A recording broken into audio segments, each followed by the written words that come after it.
what is that, 630? Yeah, I think that's a little higher on the DIY settings. And yeah, 800 is about the same. 1.25. Yeah, the rest of them are all damn close. That's weird. Yeah, I mean the difference is like the 630. It's a half a line. You know, the half a line difference. It's not. I wouldn't think that's a lot. No, it shouldn't be. I mean, that's what is it? Each line is what, 3 dB? Well, my range is set. I can do 12 dB range or 6 dB range. And what is it on right now? Oh, heck. Forget. That's the 12. Okay, yeah, it's on 6 dB. So it's 6 dB. So that's only three. Yeah. So it's 12 dB total from the top to the bottom. And both, okay, it looks like both top and bottom are on the same 6 dB, right? Yeah, they're both on 6 dB. So from the bottom to center line is only a 6 dB change. So a half a line, what is that? 2, 4, 6. A half a line is 1 dB. How about your low and high cut? I can't see all the way over there, but I don't know if the low cut's different. Nope, my high cut's all the way down and my low cut's all the way up. They're both the same. Okay. So those profiles are a little bit different, but not hugely different. No, they're not. They're not hugely different, but they certainly sound different. That's really weird. Just for fun, just for testing, since we're playing around, I'm going to put both EQs on at the same time. All right, now that's both EQs on at the same time. And I guess the second one probably takes precedence over the first one, but I'm not sure. Yeah, it changes the way it sounds. It's not the same as it was with just the first one. But there's something, I don't know if you're overdriving something or what, but it's kind of moving up a little bit on the 4th Street. You know, it's not as clean as just the one. Yeah. So, yeah, I'm better off just running the one. That was just an experiment. But it's the experiment is working out best with just having the two different profiles for the two different radios. It almost sounded like that was DX mode. Yeah, 5.9 QRZ, 5.9 QRZ, 5.9. A little bit perkier on the ears. So in your face audio. Yeah, in your face. So that makes a difference. Yeah, a little bit. Man, I mean, I got to whistle just to get 60% modulation out of this thing. God, terrible on AM. Does this thing sound all right? It does sound all right, but now you picked up all your fan noise or whatever. But yeah, it sounds fine. It's not like it's quiet. Yeah, I kicked the compressor off momentarily, but yeah, like you said, it picks up all the background. But it doesn't increase my peak percentage at all. Yeah, actually, it does sound better with it off. Yeah, I know. I turned it off again.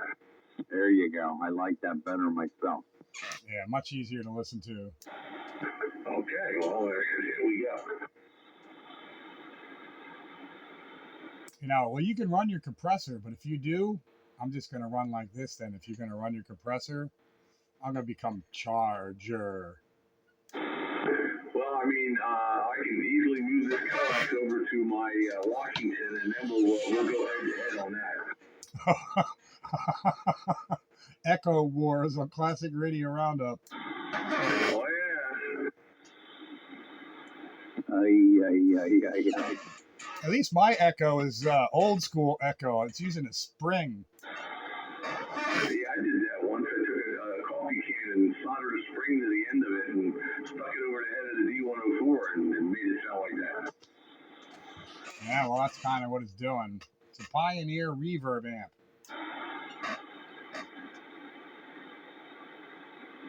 Yeah, if you bang on it, you hear that. But, must admit, it does work. Yeah, you're right, Bite Buster. If I bang on it, you'll probably hear it. Let me. I don't know. Does that come out over as weirdness? No, I think that'd be pretty isolated.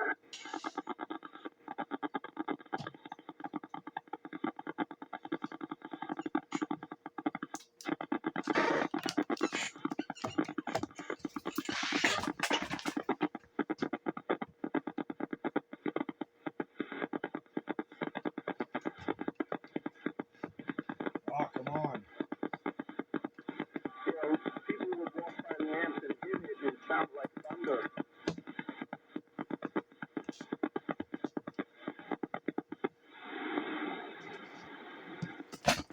And then it got quiet. I can't. I thought it might have been Bite Buster talking. I can't hear him, so I was just leaving space. Yeah, even as compromised as my system is over here right now, the 11-meter coax, I can still hear Bite Buster. Sorry, this should be a little better. Yeah, I got S5 on him. I can hear him pretty well. Yeah, he just hit the gas pedal. Step it up. Step it up. Sometimes you got to step on the gas there, Bite Buster. Oh, I know. I turn it off because I get interference, and for some reason, I don't know.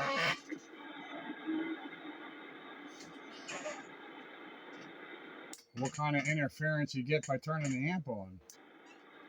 It's like a sweeping sound. Are you using a switching mode power supply for it? That's probably where it's coming from. It's exactly where it's coming from. Damn Chinese junk. That's my $39 junk. Well, then if you like spending only $39 for your junk and you can live with the interference, it's a win. If you don't like the interference, then you wasted $39. Wear out my switch.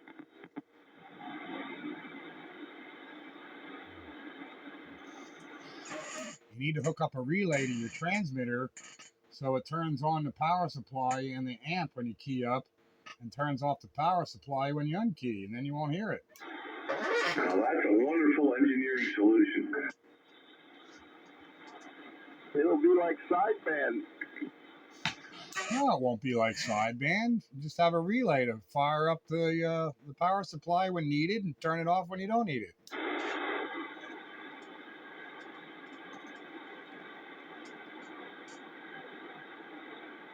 And you get a little hesitation, you'll miss the first couple syllables.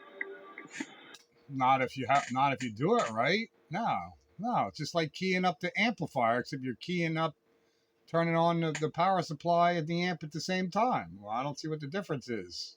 It should be seamless. Unless there's a little bit of a momentary delay before that switching supply comes up with full voltage, and you might, then the amp might miss the first syllable or so. But I don't think that would be a major problem to deal with. Yeah, it's only going to be, milliseconds worth, though, if it is. It would only be milliseconds worth of time. Yeah, it shouldn't be hard to do, just a PTT voltage out to a relay and put the relay in, you get 120 volt contacts, you can put it right in the AC power line and supply comes on when you key up, goes off when you unkey. That's a great solution. It's exactly how I would do it. Exactly my thinking. I mean, the first thing I would do, though, is see if I could find out where the noise was coming from and try to filter it or something. If failing that, then that would be the next solution. Gotta get a giant capacitor. Yeah, get one of them audiophile, like 8 farad caps or something, and put it in the power line.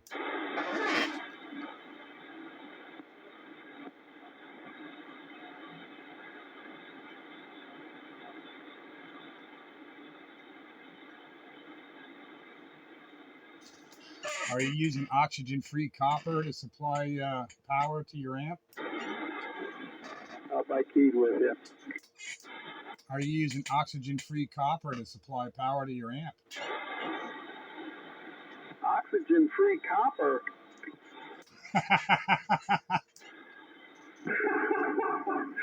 Here we go. Here we go. Yeah, man, you didn't know you need oxygen-free copper. Oh, we're back to the monster cable discussion. I'm only pulling your leg. Well, by the way, I don't think I'm using copper at all. I think I have aluminum. You're using aluminum wire for a high current draw amp? You're asking for it. Nothing wrong with that. We ran all the freaking looms at one of the places I used to work with, all aluminum wires. Yeah, I'm not a fan of aluminum wire in a high current application. Just not. Well, copper does conduct better. What do you consider high current? Running a 16 pill off a 12 volt supply, that's high current. I agree. Okay. Who's running a 16 pill? I think he's only got 4. Oh no, maybe it's not a 16, but it's at least an 8. Isn't that, what is that, Bite Buster, an 8 pill? He uses twice the pill to get half the current or half the power. Is that an 8 pill you're running? I don't know what it is. It's a KL703 RM Italy. Oh, I thought you had one of them Texas Star hot plates or something. No, I got rid of all that other crap. Oh, well, I wouldn't call that crap. With that RM Italy, that's crap.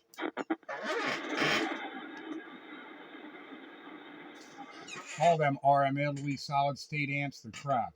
RM Italy made good tube amps. When they went to solid state amps, they made crap. That's only because they started using MOSFETs.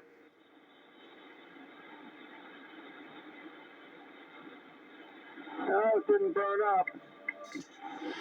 Yeah, you should have never got rid of that Texas Star hot plate. That thing was great. Oh man, he had something like that and he got rid of it? Yeah. I think he needs to go for an exam. A proctological exam.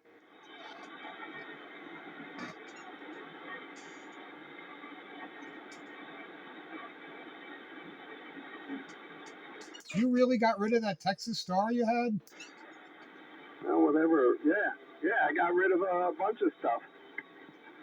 Oh, man.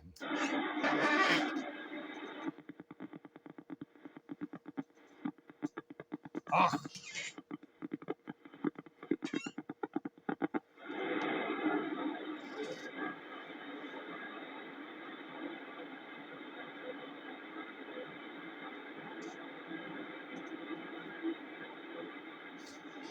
What are you doing over there, Wayne? You're awful quiet.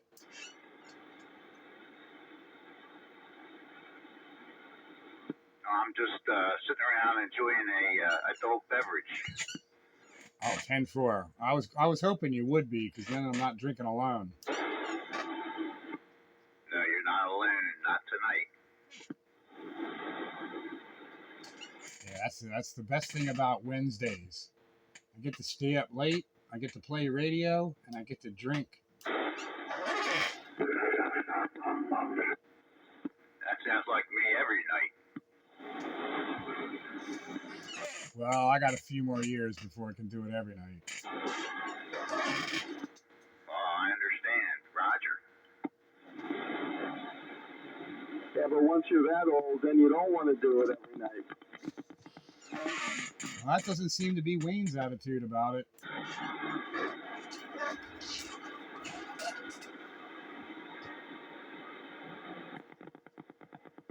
I have to be cautious, though.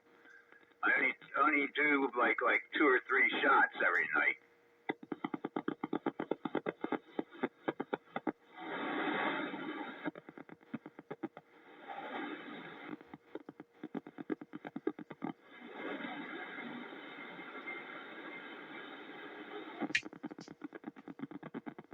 Ah!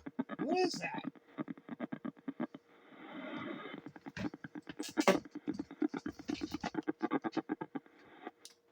Well, that's about all I do. 2 or 3 shots over an ice cube. Just enough to put you to sleep. I sleep very well. It's enough to give me liquid courage. Get out here and talk to you guys. That don't say much for our characterization there. You got a drink to talk to us? Oh, man. I have my liquid courage. Yep. Or I'll get shy and won't say anything. Oh man.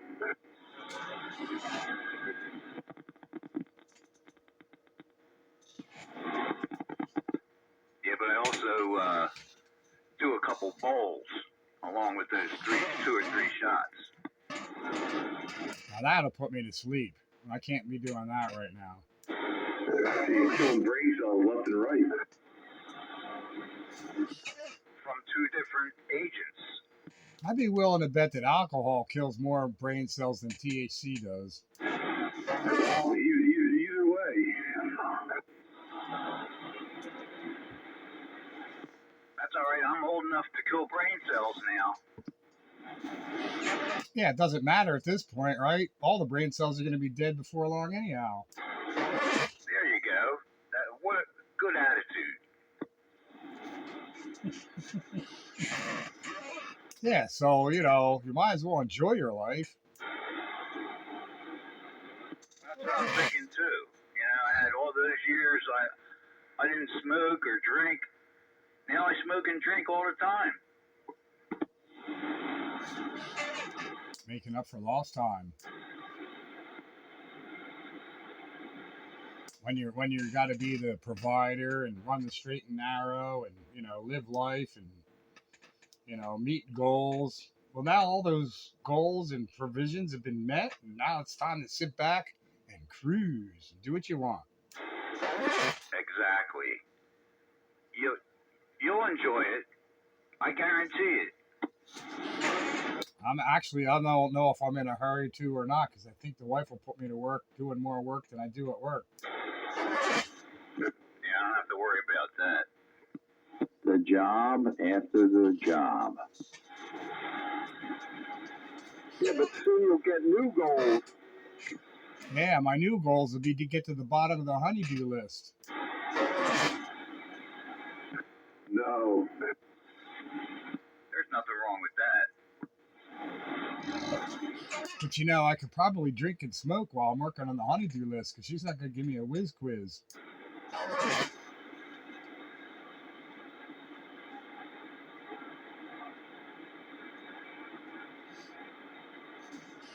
So I guess there's an upside to everything if you look for it. I find my upside every day. You been playing on HF at all? No, I got to switch back and take your tuner off and put that 4-to-1 balun on. That gives me four bands instead of just one. Although I could play around with it and switch bands, I guess. Yeah, now that you got the VNA, that balance line tuner will probably be able to tune 10 through 80. I'm pretty sure. You just have to play around with the taps and the capacitor and all. Probably a little bit harder than using your other tuner in the 4-to-1 balun, especially on 40 meters where you don't need a tuner at all. But if I put the 4-to-1 balun on, I get like 4 bands, and the tuner you got to play around with. So I haven't really experimented with it very much. Yeah, well, the only way to really make life easy, experiment around with that thing is using the VNA. Trying to transmit and make changes and all that's just difficult. The VNA makes it easy. But really, all I need that thing on 80. Like you said, you put the 4-to-1 balun on there. There's 40 without the tuner. And you want to go higher than that, you just use your inline tuner and you're golden. So many ways to operate, huh? Yeah, I don't suppose you talked to Habib yet, right? No, not yet. Yeah, I really want to try and get you on 160 meters before it gets too stinking cold out to do any work. Now that's one band I don't have yet, and I would like to have. Well, we can beg for forgiveness or you can ask permission. It's your choice. They came and took um my gas tank away because I wasn't paying for it and it was full. So they're bringing me another one tomorrow, and I'll have to tie my antenna off again. What do you use propane for there? Heating? Nah, just for cooking on my range. So I'm cooking a steak once a week. So I was barely using any gas at all. So you had a full tank of gas, and that wasn't paid for already? No, I paid for it when I moved in here. Yeah, now I'm a little bit confused. So they took it away because you weren't paying for what you already paid for? No, I paid for the gas to have it filled. I just haven't been paying the monthly rental, which is okay. I wanted them to take it away. I wanted to give me a smaller bottle. Oh, they hit you up with a monthly rental for the tank? Yes, sir. Oh, man. See, I don't own my propane tanks either. But as long as I keep buying propane, I get tanks. As soon as I stop buying propane, they take the tanks away, but I don't pay a rental on them. Well, I haven't filled it since that first time when I first moved in here, and it was full when they took it away. Probably did, like you said, you didn't fill it up so long after such a long time there. They figured you're not there no more. They're taking their tank back. I was glad when they showed up to take it back because they said they're gonna be here tomorrow to bring me a smaller tank. I'm going to wind up with a 7-gallon propane tank.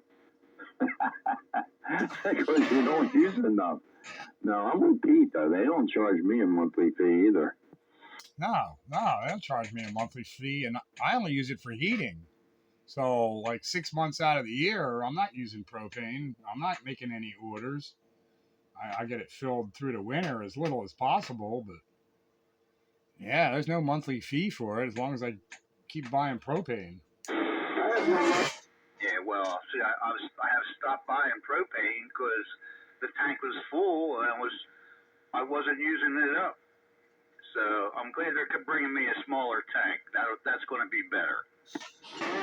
Yeah, but you had a full tank of propane that you paid for, and they took it away. What'd you say there, Bite Buster? I have 2 big milk jugs out there for my pool heater. I mean, big ones, and I don't get any kind of rent. And I maybe I fill them once or partial a year because I'm not heating that pool, but a couple days out of the summer. Yeah, I never heard of propane tank rental as long as you're buying propane, however infrequently. And the propane that's in there, you already bought. Well, they gave me credit for that. Oh, all right. Well, I guess that softens the pain. But I still now you got a smaller tank, and even though you don't use much, I still wouldn't want a smaller tank. But all right. No, a smaller tank is a good thing. As long as it's not too small. Said no woman ever. You know what Walmart's getting now for a tank of propane for like your barbecue? Now that's tank. If you bought a new tank, it's like $70. Wow. It used to be like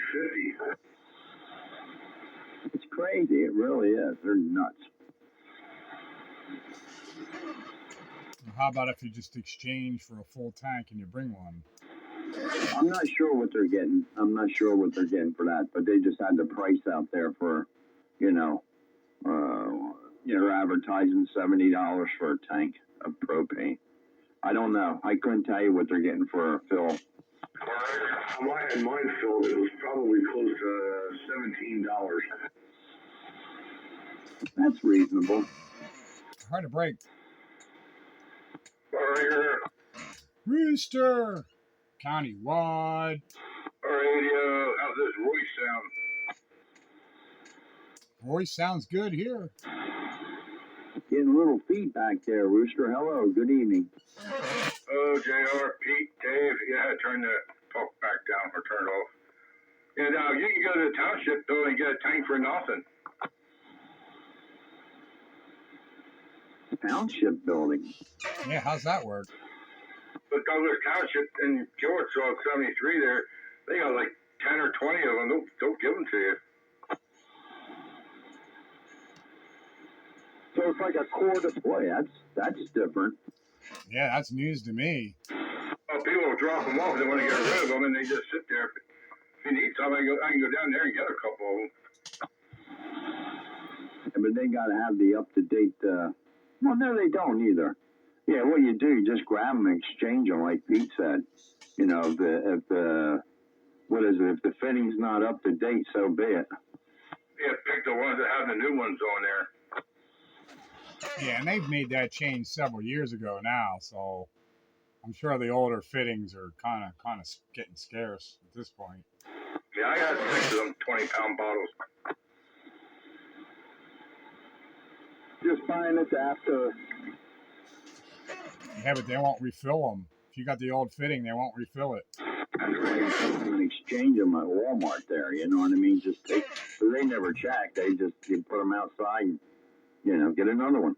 Yeah, the same thing with those Blue Rhino tank exchange outside Wawa's and Turkey Hills and stuff. That's right. And where you go?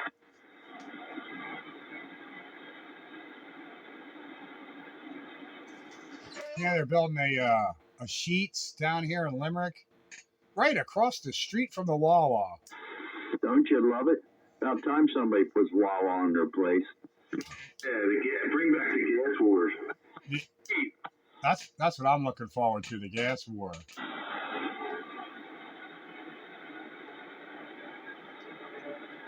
Yo, Pete. Countywide. Radio, how's the modulation on this? Oh, you sound really good. Things nice, loud, and clear and clean. Yeah, it's good.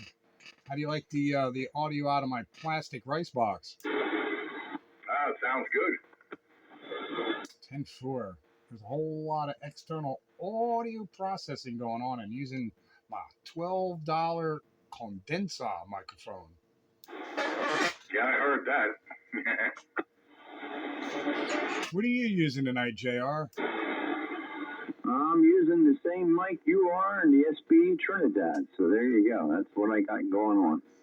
That mic sounds really good on the Trinidad. You really do sound good. It's just like so full and natural. Yeah. It's a good match. For $13, what the heck? Hard to go wrong for a $13 microphone that sounds that good. I'm on my Turner Plus 2. Turner Plus 2. I got one of them. Are you using? Yeah, they were pretty good. Are you using just the preamp box? You got to use the preamp box, or do you got to use your Phantom Power EQ? How are you feeding that? Yeah, I got the Phantom Power EQ. That's it. That's what I got it going through. Yep. And then out of that, right into the mic jack? That is correct. 10.4. That really works out well. That sounds nice. Thank you. Yeah, I do. I do like it. Like I said, I got the other one on the Kenwood. That also has the Phantom Power on the EQ, and that works out well for me too. Something about the EQs with the Phantom Power built into them, but I can't use that outboard. Yeah, well, I'm using the outboard one, and then my EQ doesn't have Phantom Power, and then I got the processor going on with compression, and then the limiter. and then the reverb, and then the radio. Yeah, you got a lot going on there. Yes, indeed you do. But you're there. I am there, and I'm glad it was nice and easy to shove it into the data port of the Yaesu. Shove it into the data port. You gotta shove that audio into the data port. I like that. In there like it owes you money. Man, and it cleaned up my desk too, because now there's one less microphone on my desk. I know. You still got that microphone swinging from the beams? It is swinging from the beams. Yep. Eventually, I want to get a boom so I can move it around, but hanging from the beam is a good in term. Yeah, it's pretty cool, actually. You know, you do what you gotta do to do it. So, yeah. Well, that boom thing, I don't know. I didn't want to do the boom because it's, for me, in my situation, it's kind of annoying. You know, it wouldn't work out for me. I think it'll work out here because then I can move it around and I can sit in different positions in my chair, and I can hang the boom from the same beam and then be able to put the mic wherever I want instead of just being where it is. Oh, I get it. If you got the room for it, it's kind of nice.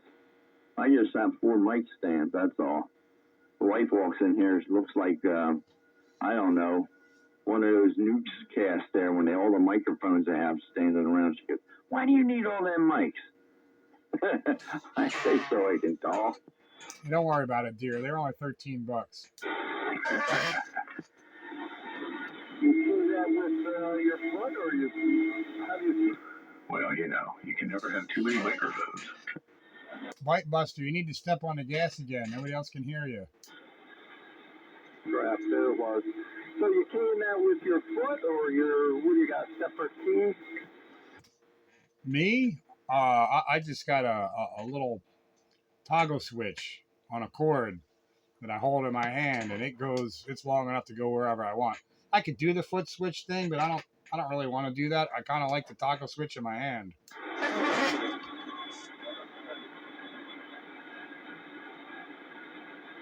I was just trying to figure out what you were doing. You got the mic hanging in front of your face, and how you keying the mic. Yeah, well, I got 2 separate cables going into the data plug. Got the cable that goes, comes from the audio gear, and then there's the cable that splits off the plug and goes to my push-to-talk switch. It's a nice little small switch, fits in my hand, and that's how I put it in the transmit.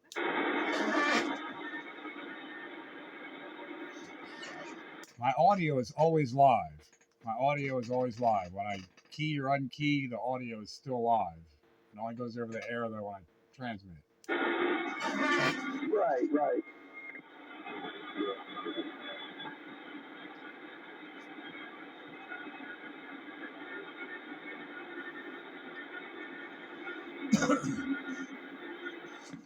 And you're listening to 27.115 on your AM radio dial.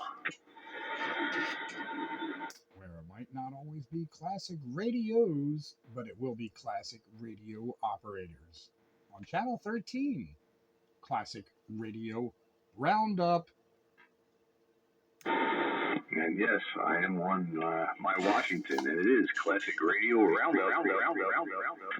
Oh no, here we go. Oh, man. Oh, no. It's all downhill now. Yeah, it's very downhill. We can, yeah, there we go. Look at me like T now. I can talk with a little reverb. Yeah, but does that thing have as good of receive audio capability as it does transmit bandwidth? Does it have as good a receive audio bandwidth? I don't know. The Shadow, he knows. Oh no, the taste meter is diving quickly. This reminds me of the days with old 05, and we were doing the echo wars back then. And the more we drank, the more echo came into the audio. Oh no!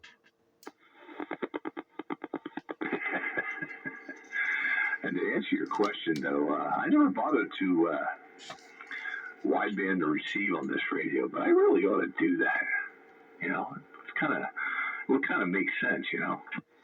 Yeah. Your wideband transmitter you should match the receiver, so you get it all the way around, and then put a nice big magnet, big old kind of big old magnet, big old speaker.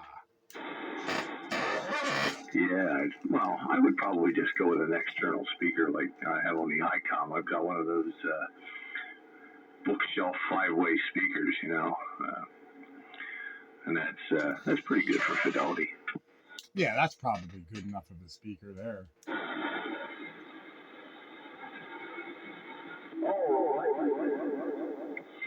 Oh no, Bite Buster's joining the fun.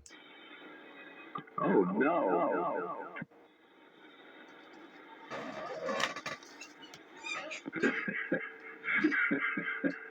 Classic echo roundup. All right, Bite Buster. Hey, Bite Buster, show us what you got. Show us what you got there, Bite Buster, on Classic Echo Radio Roundup. No, that's enough. That's enough with that. Oh, like one shot? No, one shot. One shot is not enough. And my name is Charger. Okay. Whatever happened to Charger? I don't know. He was there like all the time, and then he was just gone. Yeah, it was like aliens abducted him or something. Whoop!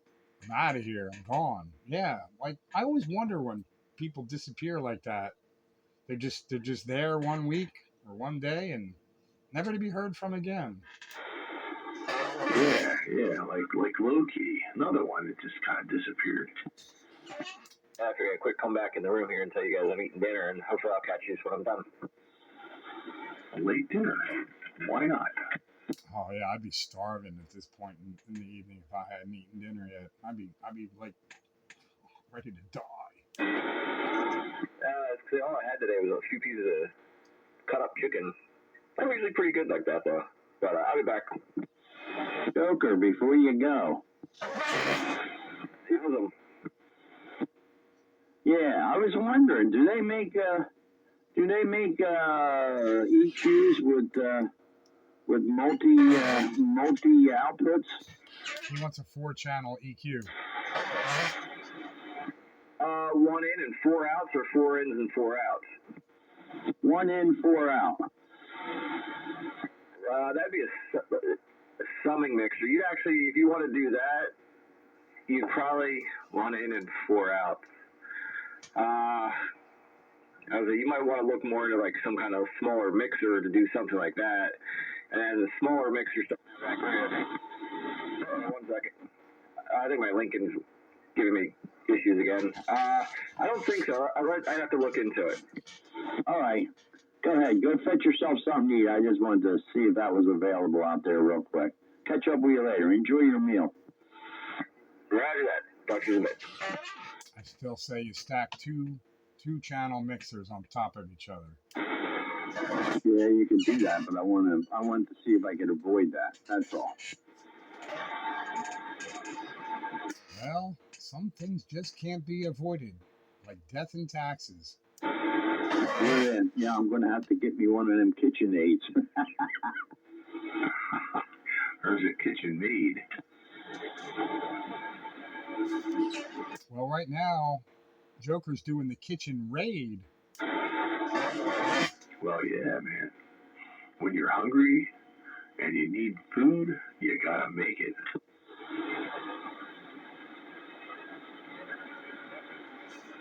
I guess Night Train's having too much fun on those shorter wavelengths because he's still absent. He's still down there. I just went down and checked. He's still He's still magpieing away down there. That's good. That's good for him. Spreading his wings. Yeah, but Classic Radio Roundup is losing a really quality operator. Yeah, he's gotta put one of these radios in that barn there. That's what he needs to do. Yeah, well, that's what he was talking about when I was checking in. You know, he's talking about running more coax and being a little afraid of a few more dB of loss and not being able to hear Bite Buster, and you know. He worries too much. Yeah, and then he was talking about putting some other antenna on the roof of his barn. But he's like, it's still not going to be as high as my antenna, and then I won't hear people, and they won't hear me. Oh, I wouldn't do that. I would use the one that's up in that tree. That's the cat's meow. Well, yeah, but not the way he was talking about doing it. That would double his coax length. He would need some kind of relay switching arrangement, and, you know, coax to the house and coax to the barn, but same antenna. Not go into the house with coax and back out of the house with coax to the antenna to make it work. That's too much loss. I told him to take the coax down from the antenna to Studio B, cut the cable, put an AB switch there, and then run the cable from there back to the house, and run a short jumper to his operating position in Studio B there. And then he would have even less cable going from Studio B to the antenna, so his loss would be less. But it wouldn't be much more going to the house. That's a better solution. That's a way better solution. You said, Dave. That's a way better solution.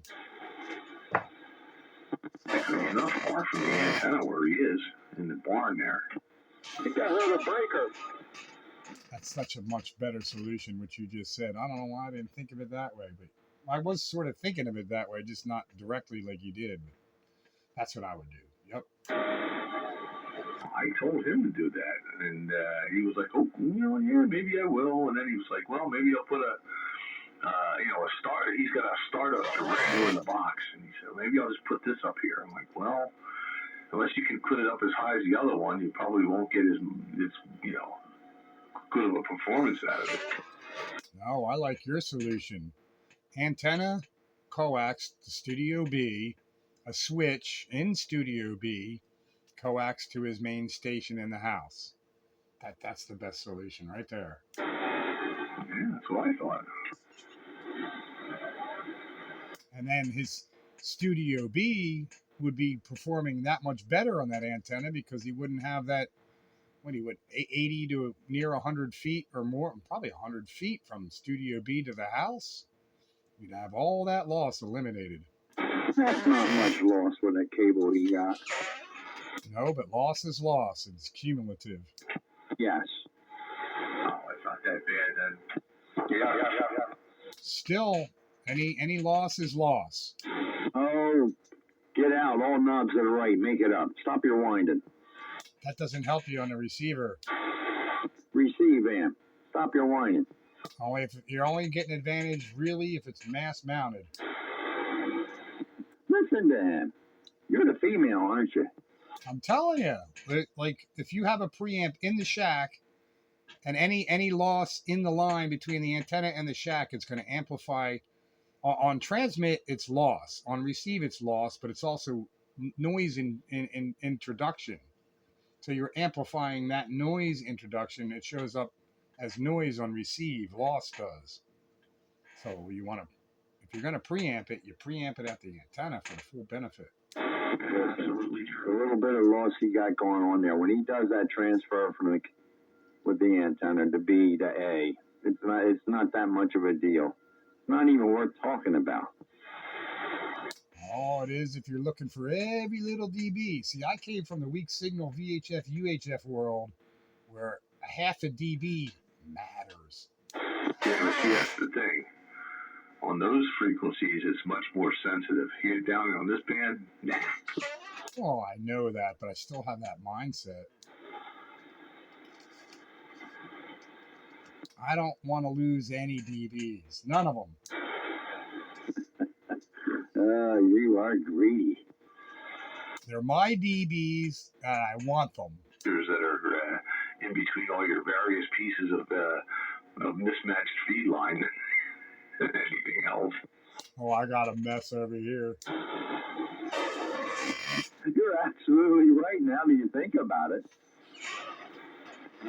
It's still all my DBs. I want them. And then you need to go out and buy yourself 400 feet of LMR 600, and then you'll be good. I do need to do something. At some point, I'm going to have to do something because I can't live like this. Just buckle up and get yourself some LMR 600, and you know. Well, I might as well drain my 401k now between what Dave wants me to do, receivers he wants me to buy, computers to have, SDRs, 300 feet of LMR 600. You know, what else do I need? I don't know. Outboard modulators, DX100 restorations.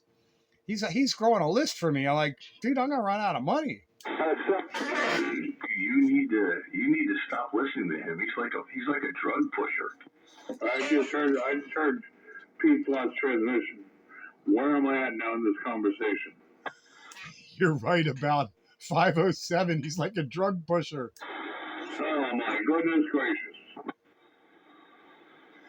Except his drug is AF and RF. The perfect double.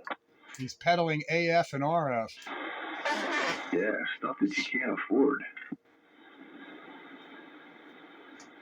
And stuff that brings diminishing return. Once you get like 99% of where you're at, you spend a lot more money for that extra 10% or 1% or whatever. It's not going to give you that much more. I got a question for you guys. Don't you always? Yeah, I've got a wire antenna here at the house. It's called a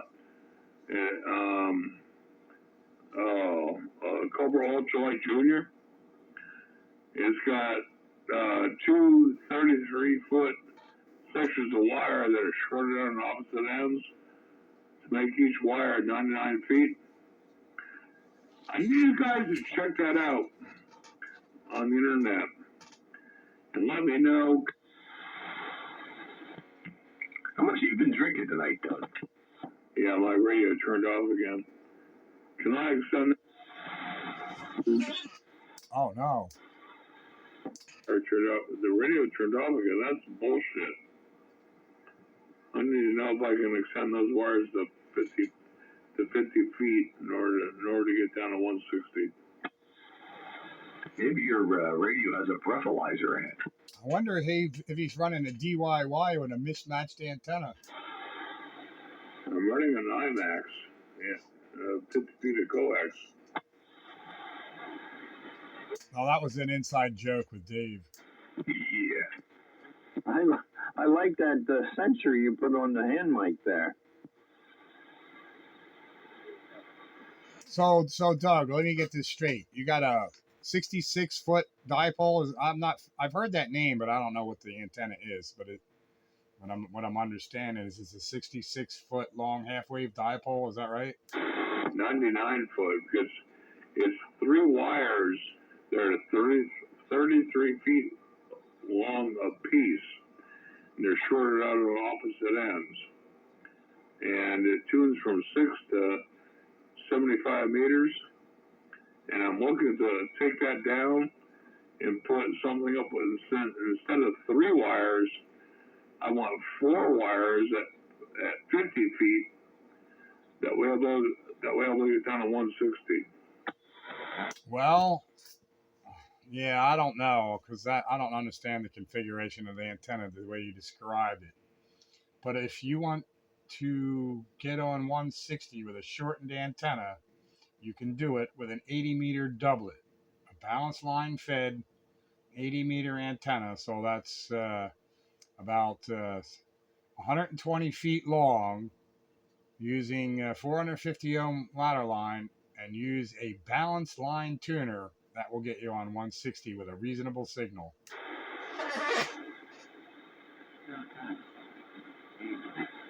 I'm gonna have to put that into my crib notes. I'll never remember that again. Are you near a computer or anything like that? I can give you a website of some really good balance line tuners. It's a good company. It's Appalachian. Let me get this right. Blue Ridge Amateur. That's it. Where'd it go? I'm trying to give you the search for Blue Ridge Amateur Radio. They make some excellent balance line tuners, and with what did I say? 120 foot with 120 foot 80 meter doublet, and use one of these tuners. If you don't want to build one, I can show you how to build one. I can help you build one if you want to build one. You can do it for a lot less money. But anyway, if you want to spend some money, get one of these balance line tuners and a 80 meter doublet, and you will have a reasonable signal on 160 meters. Yeah, well, unfortunately, I've only got about 75 feet of room to put up a wire antenna, so it may not work, but if you can send me a text message or send me an email or something like that, I'll be able to capture that and take a look at it. What, the tuners or the antenna, or what do you need? I can send you a link to these antenna tuners. They're really cool. If I had money to piss away, I would buy one. Well, I've got a good tuner. I've got an LDG 1000 tuner. If it's not a T network, I think that's the right. If it's not a low pass balance line T network tuner, it's not going to do it. All right, no problem at all. I just figured I'd throw that out there. So, you guys have yourself a good night. I'm gonna pull the plug here, and 73rd is everybody else from the band. If you really want to get on 160, we'll work with you to get you there. There's an antenna configuration and a tuner that'll get you there. With a, you don't want to get on there with a piss weak signal.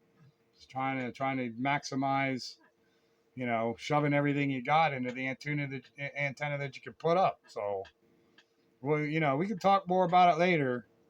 But if you really want to get there, I'll help you get there. All right, there's one more thing I want to do. The only thing I want to do is I want to knock out,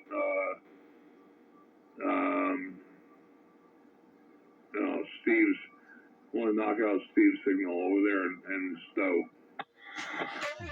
Well, you're going to need more than a 75-foot long antenna to do that, because he's got a full-size 160 meter doublet. Why you want to knock me out? Why you want to knock me out? Who are you? Steve. Steve who? Train. Oh, I recognize that voice from those longer wavelengths. Hiya, Night Train. Welcome to the Classic Radio Roundup. Why does Doug want to knock me out? Because it's what I want to do. 9999. Steve, but I still want more power. You just had to get a big amp. No, I got a good amp over here. I just figured I get a big antenna. I'm gonna put you back. I'm gonna put you back where you belong. So, you guys have a good night. I'm pulling the plug. So, 73rd Steve, 73rd Dave, and 441, 73rd. I'm out of here. All right, dear Doug. Well, you're going to have to work hard with a real antenna to be able to knock Steve out on 160. I can tell you that right now. I know what he's got for an amp, and I know what he's got for an antenna. So you got some work to meet your goal. But I'll help you get there if you really want to get there. County-wide. Hello, Pete. Hello, Dave. And hello around the band. Train signing on. Night Train, welcome aboard. Hello there, JR.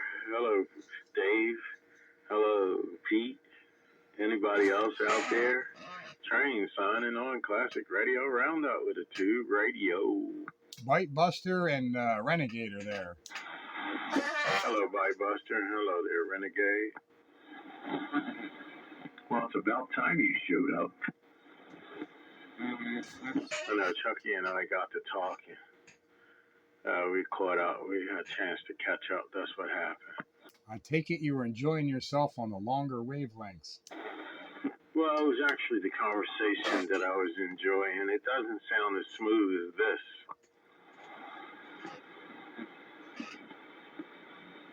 Well, I think that's debatable, but we don't need to debate it.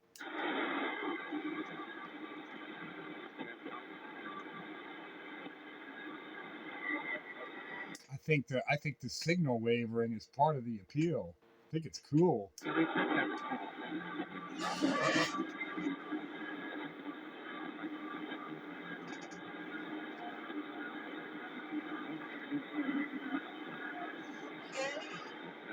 be offended. That was a tongue-in-cheek comment.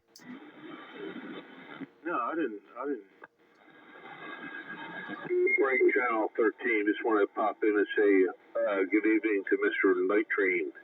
Well, hello there, Red Bear. How are you, man? I'm doing okay. We're just moving around a little bit here on the radio before bedtime and scroll past back 13 here. I heard your voice in here. Sounded mighty fine. I just thought I'd tip my hat to you, good sir.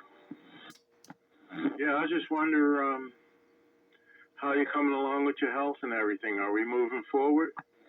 Absolutely. Yep, upwards and forwards. As you can hear, I'm speaking again, I'm eating again, and I'm doing quite well. Thanks for asking. Well, that's good. I certainly appreciate it. I'm glad you keyed up, man. I thought about you. I did. 10-4? Copy that. I wouldn't get back the other way. I just was scrolling around, heard you in there, and wanted to say hello. And yeah, I'd like to get an eyeball game with you sometime. And next time, if you want to come down for breakfast, hey, you told me. Roger that. Yeah, we'll have to make that happen. All right, there, Red Baron, man, you're not tying things up. Glad to hear your voice. Yeah, copy that, Night Train. All right, my friend, have a pleasant day, Steve. Take it easy. You do the same. Train clear. Hello there, Red Baron. Just a 441 Spitfire. Saying howdy, howdy. Good to hear you on. Hope all's well. Hey, Spitfire. Yeah, I spoke to you the other day, and yeah, thanks a million.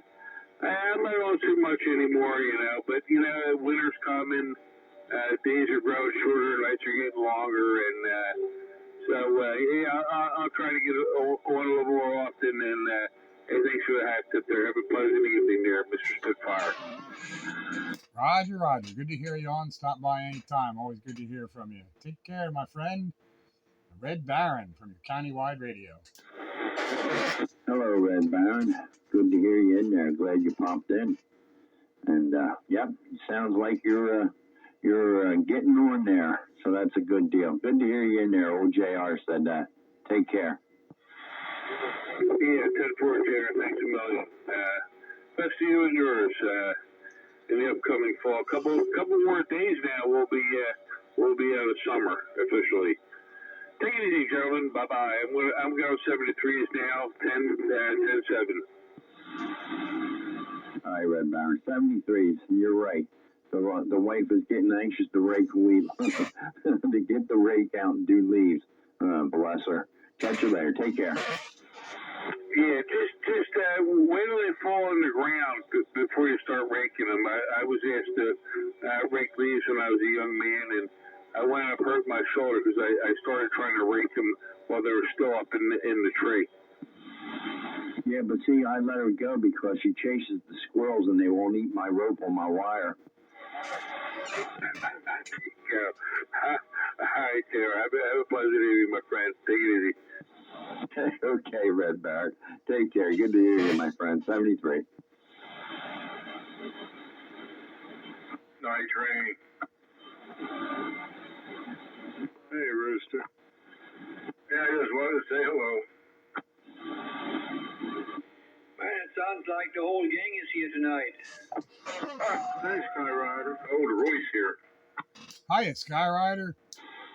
Hey guys, how you doing? I just switched here to CB on. I came down from 40 played a little bit on AM up there on 40. That was quite interesting. It worked pretty good. Yeah, different character of people on the AM high frequency bands than sideband. Yeah, roger that. I just picked the clean frequency and flipped on AM and start messing around, and whoops, there we go. It was pretty good. So maybe I try it some other day again. What you need to do, what you gotta do is, you gotta get that 160 meter antenna up and join us all there on a low band. Oh yeah, I have to do that. That is a plan. Stuff is here. I have the coax sitting on the steps, and the guy wires, and the pole is out in the shed that needs to be put together. The hole needs to be digged. One of the relatives says he has an auger, so maybe when he shows up with his auger, everything goes a little bit better. You know, digging on my ground here is a hit and miss. Either you hit a batch of red shell, or you hit some halfway decent ground to dig. I haven't decided yet where I'm digging. Well, as long as you get a nice big wire up there capable of 160 meter operation, we'd be glad to have you there on amplitude modulated mode and medium wave. Roger that. Yeah, well, you know, I tried it with just going through the sender conductor on the coax.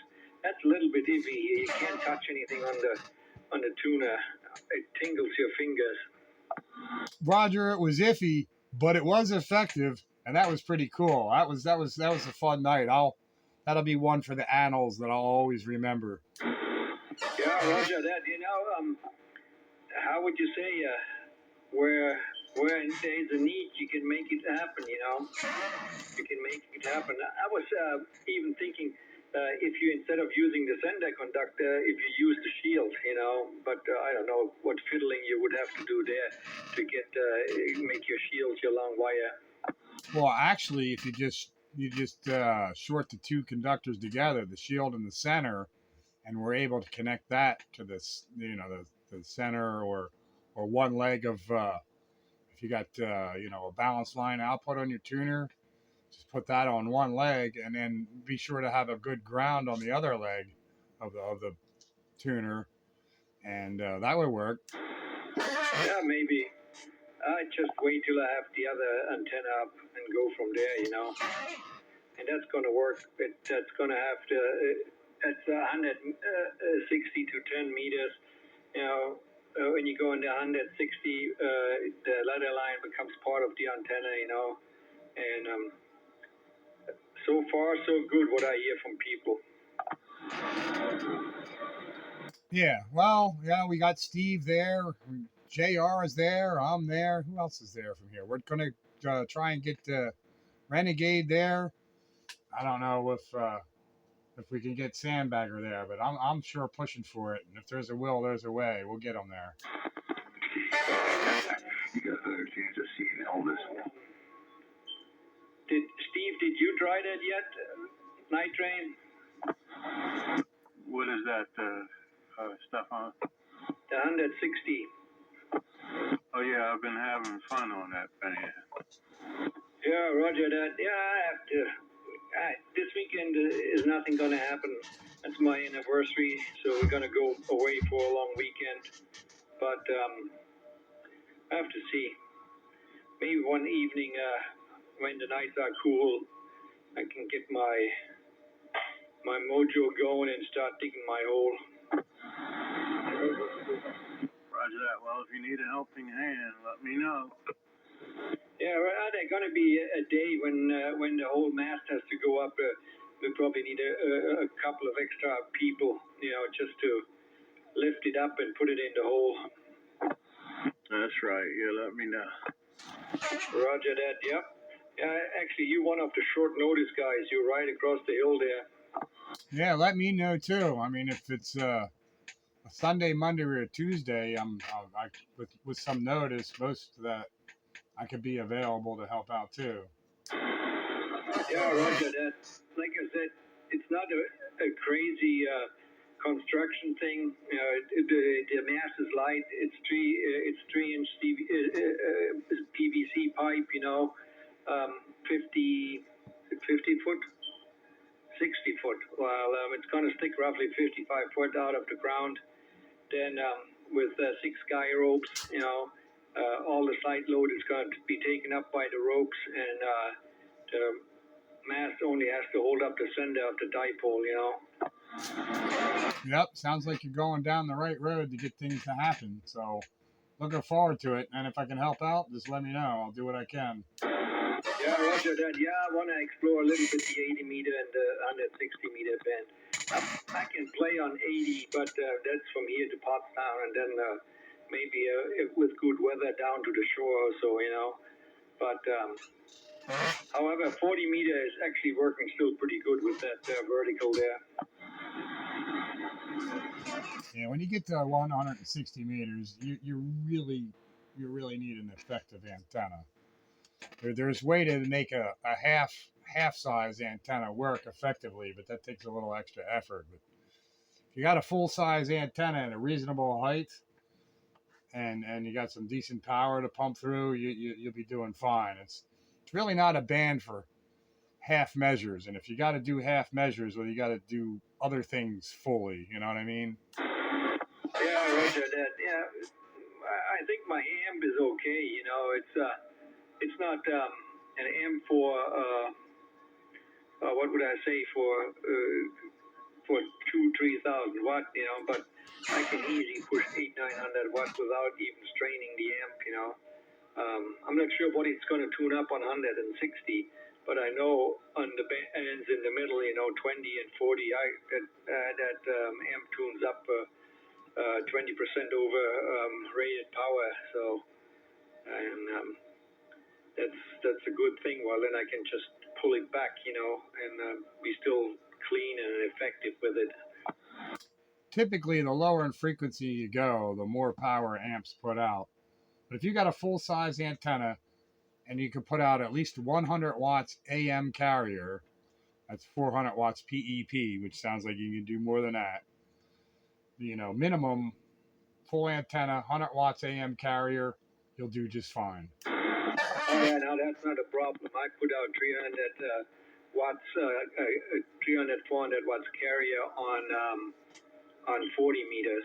When I was playing around, I actually turned my radio back, so that I get back down to 300 watts of carrier, and that works. Yeah, it modulates about up to 600 watts on 40 meters. What that is going to be on 160, I don't know. But okay, I just want to say hi and want to let some other people come in, and I'm be here, stand by, and clear up the area again. So again, hello to the whole gang tonight. JR, Night Train. Who else is out there, Pete? I'm just sitting back listening right now. Oh, roger that. Hello there, Joker. Good evening, Night Train. I was just thinking about you. I was just painting up some bicycle fenders. Oh, wow. You got to send me pictures, send me progress.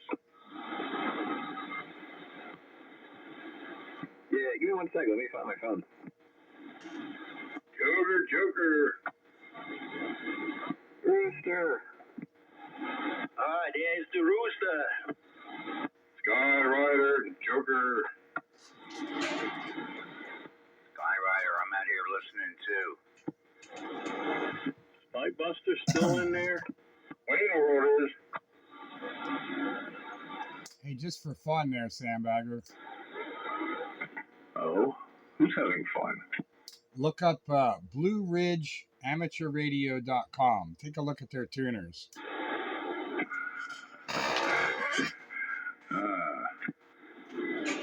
Night Train. I don't Rooster. want to buy one, but I want to make one just like it. And I think I could do it. How's this old Royce down here, Night Train? Pretty good, Rooster. Pretty good. Like going through that Messenger V4. All right, yeah. How's this one sounding to you? Oh, you're sounding good here, but I didn't get to look at the meter. No, I was worried more about the audio than the meter reading. Oh, the meter reading's good and the audio sounds real good. Sounds nice and deep a little bit. Roger that, yeah. Just to Lafayette. What's going on, Bagger? What you running tonight? You probably got JR jealous. Well, this is my third radio tonight. But you should be able to tell what it is just by listening to it. You're on that, the one that you modify. Yeah, the Washington. Yeah, I just want to make sure that I'm not boofy, baby. No, you're not Boofy P. You sound good, man. I'm using my Yaesu with all that outboard audio processing gear that I use on the low band radio.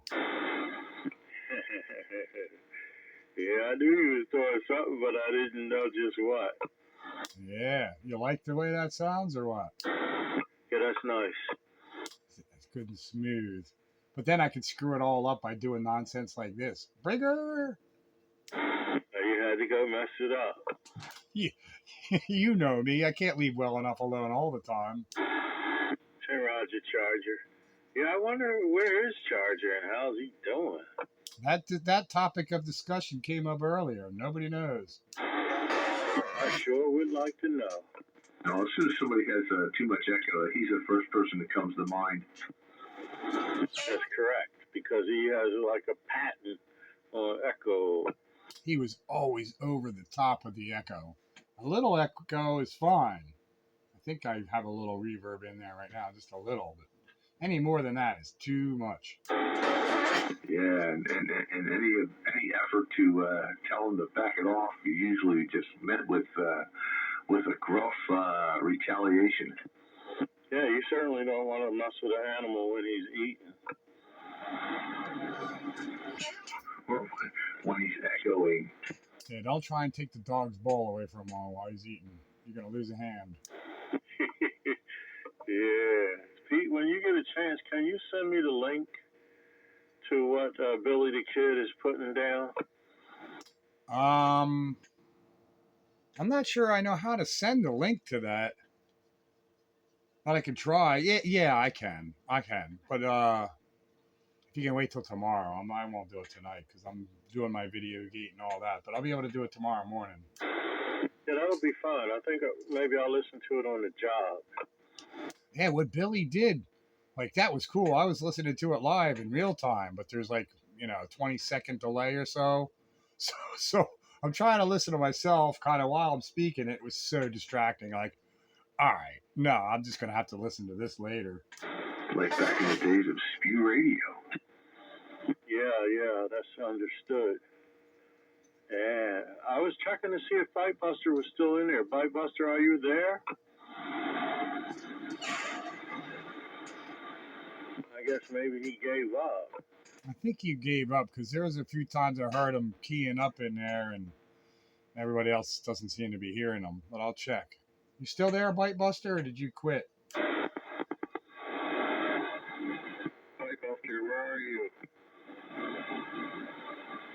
Bite Buster. Poor Bite Buster. I feel for Bite Buster. Yeah, it's tough. It's tough when you're the outlier and not everybody can hear you. That seems to be most nights anymore when I walk in here. And that's probably the biggest reason why you won't hear me on 160. Because you don't want to be the underdog. Yeah, I'm not going to be the grasser. If I can't get over there with 50 over 9 signals, I don't want to bother. I do like that Badger. Badger said he want a setup that's going to blow that night train out of there. I don't know how he's going to do that with a 75-foot antenna, though. Well, as long as he have it in his mind, he's going to, he'll do the best he can. Well, with that amp that you have and that antenna that you have, he's going to have to work really hard to be able to go 99999 on you.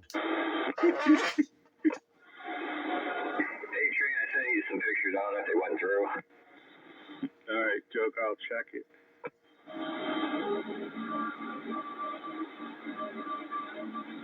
And there's a bunch of newer guys on that are down towards like 1, 2, 3 area that the other side of the hill can hear. I can't. So I come in sometimes, I hear a half a conversation. I'm like, oh, whatever.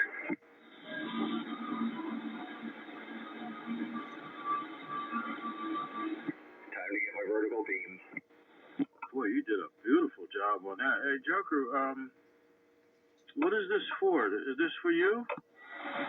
Yeah, years ago for that indoor show down in Oaks, I built a 1963 Colson Evans, and I put heavyweight tires and fenders on it, and it just looks a little silly to me. So these are the original fenders for it. They're weird because they're like squared off, and we're going down to the shore for our anniversary trip, and I felt like taking a different bike. So I'm gonna put this one together. The frame of it's like like that Chrysler orange, but the fenders are candy apple orange with orange metal flake in it. That's beautiful, man. I like that. Thank you. Now I'm just gonna take it down to the beach and beat it up and cry every time I get a scratch on it. Well, you just have to guard it, like with your life. Yeah, unfortunately the wife's with me, so that means when we're locking them up, she just like doesn't care. So the bike chain or the lock or just she's like, I'm like, you just hit the bike. So.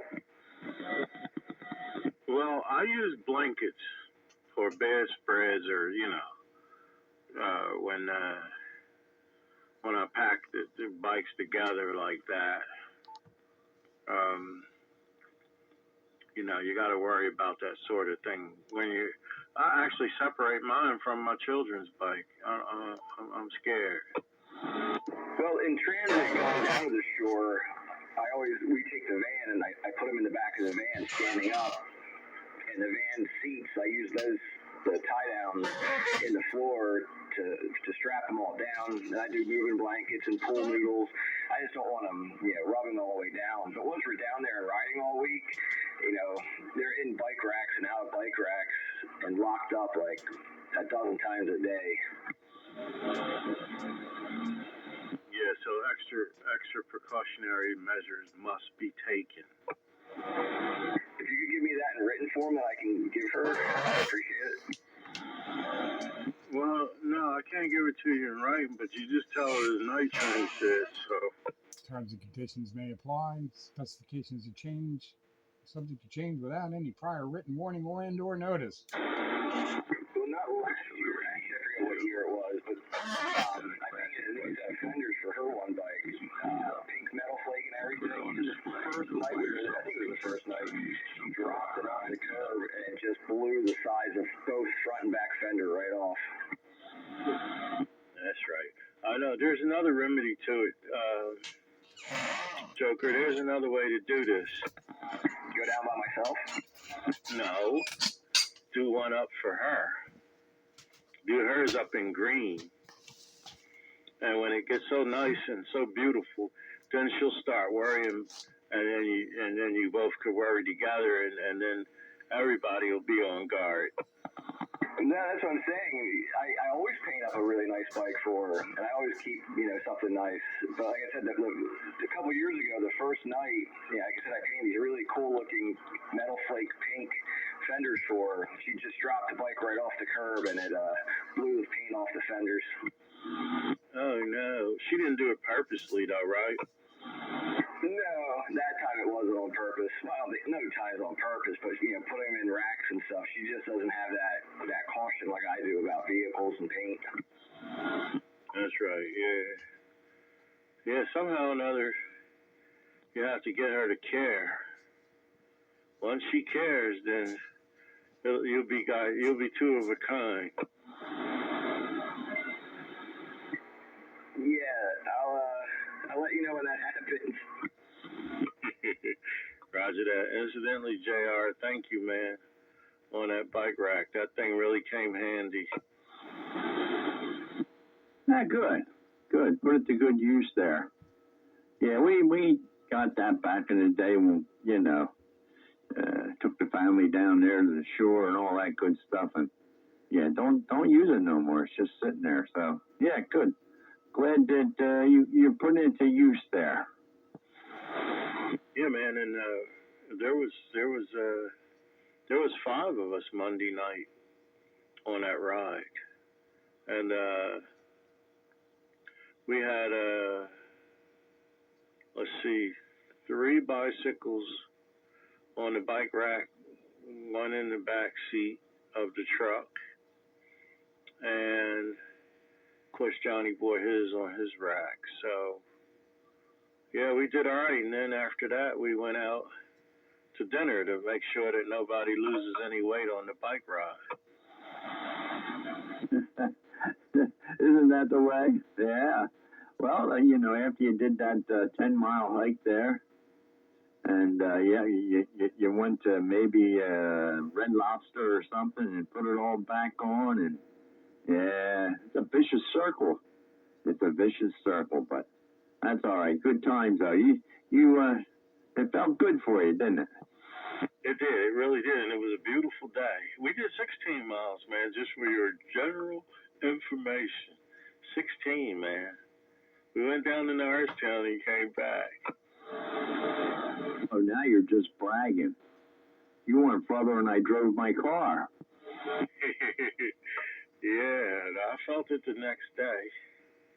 Yes, I did. On the ladder, up and down, man. I'm like, wow, that's that bike ride getting to me. But, I kept on going. I got what I had to do done, But, yeah, I love the idea of the bike rack because it was easy to take them off at the, in the morning. Yeah, it's pretty nice. It's easy to on, off, and the whole thing. It has the tilt on it if you want to lower the bed a little bit. Yeah, I got you. So are you going to do this on a, I don't know, at least once a week now? You're going to get yourself back into a little better shape there as far as, say, your back's not bothering you or you're a little stiff and sore? You might have to do it twice a week. Well, I would like to do twice a week, but I don't know if it's possible. I'm spread thin, but they do want to do Monday nights with Uncle Steve or with Daddy, depending on who all come. But yeah, they agreed that we should read this whole issue, so I'm gonna try to work it into my schedule. That's good. That's a good deal. Well, listen, in the future when it comes time there, them e-bikes will probably be a lot safer than they are now, every time you're ready to go that route, I don't know about that either. I'm just busting on you. But it will come to a head, though. It might not be a bad idea in the future. Man, my brother is 78 years old. 78 years old, and he still rides a pedal bike. Why should I be on an e-bike? I want to equal or excel him. All right. Well, then in that case, after you get done your bike ride, I suggest you don't go to dinner. Yeah, they were thinking about dinner before we even got down. They were talking about dinner before everybody was like, well, I guess we'll go then. Because we didn't even get to Norristown yet. They had the plans already in the show. But that was nice, too, because I really enjoyed being out to dinner with him. We had one booth, and 5 of us fit in that booth, man, that was nice. The man was like, he was, I don't think you guys are going to be able to eat all of this food. You don't know, we just did 16 miles, man. We were ordering like somebody who was hungry. That's good. It's a good family time, too, Everybody together and do that and then go to dinner. Yeah, good. Good family time. So, yeah. Well, you got to watch it, though. You got got to eat the right thing now too. You got to worry about that, you know. I don't know. The healthy food is. Did you eat healthy or not? Well, Mrs. Train, she cooks very healthy. I mean, I ain't saying that there's not no starch and grease, but she does cook a balanced diet on a daily basis, and I think that's very helpful. Well, that's good, but you didn't have a balanced diet on that dinner, though. You know, you're going out there and sneaking in there and dining there. You probably beefed it up a little bit, yes? No, not really. Oh yeah, I did, 'cause I had some onion rings on the side. But I went with the fish and mashed potatoes, man, and a garden salad. Watch me go. No way. Yeah, good for you. I'll be doggone. I wouldn't expect that. I thought you were more of a meat potatoes kind of guy there, you know, when Miss Train's not there.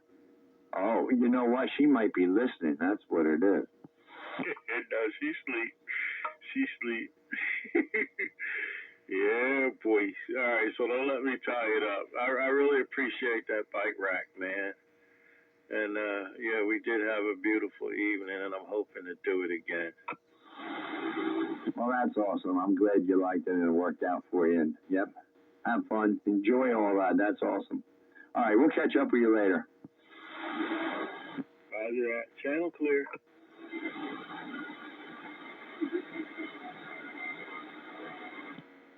Well, there you go. Bagger, I tried for you this morning, man, before I left. I didn't hear no response. Well, I guess you were just in the wrong time. Yeah, I missed you.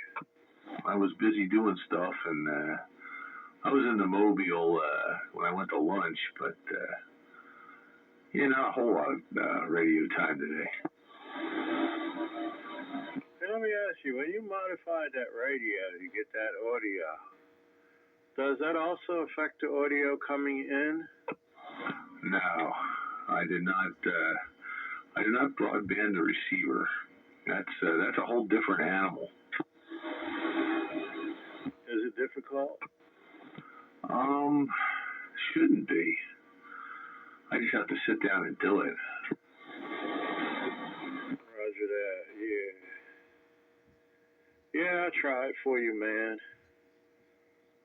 Before I left out of there. I still had a decent day, you know. She was getting breakfast ready and so forth. I keyed up. Nothing happened. Oh, you didn't get the hockey puck either? No, neither one. Well, ain't that something?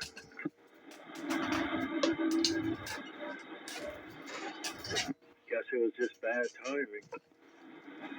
Yeah, it must have been because I was talking to him and he mentioned that that KSY 2988 dude hasn't been around in a while. I wonder where he is.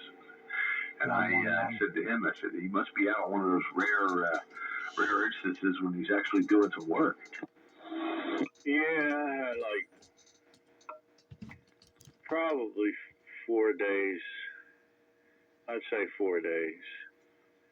And it came in and I needed it, so I took it. Well, there you go. And you gotta do your part once in a while. Yeah, they say you make hay when the sun is shining.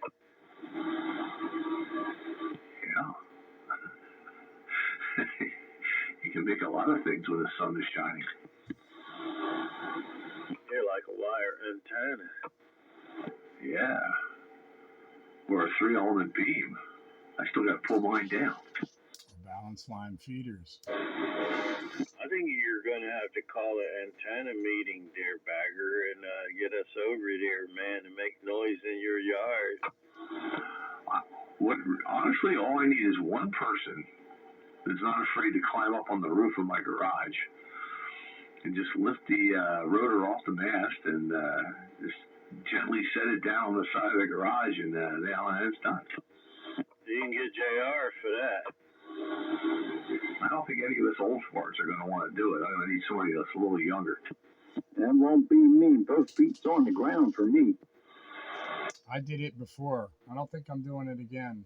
Yeah, Pete actually put it up back in 2007, but we were a lot younger then. Well, I think since he put it up, he ought to take it down. Stefan is not afraid of height. As long as he covers my medical bills, I will. Stefan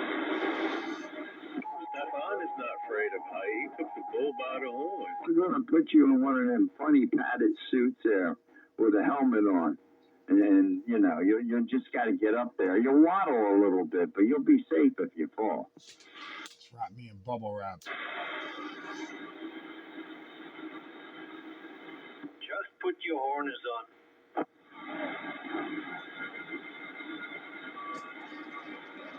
Yeah, 2007. What was that? That's pretty much 18 years ago. Yeah, that's 18 years ago because that's around the time I moved in this house. Well, that's when I helped Dave put his beam up, but I don't think I want to do that again. Oh, P, you could do it. If Skyrider could do it, you could do it.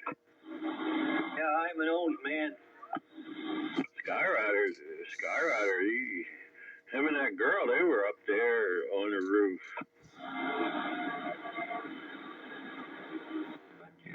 It's not the height. It's the transitioning from the ladder to the roof. Somehow I lost the ability to do that without scaring the bejesus out of me. Yeah, Bagger, I'm afraid too. That's the same thing I experienced. I went climbing up on that roof, man. After I got on that roof, boy, that thing hit me. Then it was time to get off. Oh, I was scared. My brother-in-law had helped me out. After he finished laughing at me, then he helped me get off of the roof. If you need help with height and getting antennas, I have bow and arrow. We'll travel. But bodily, nope, my days of height are over.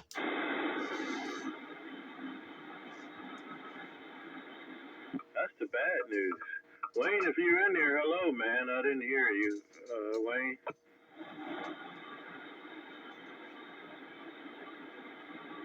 Wayne came out the other day there, Bagger.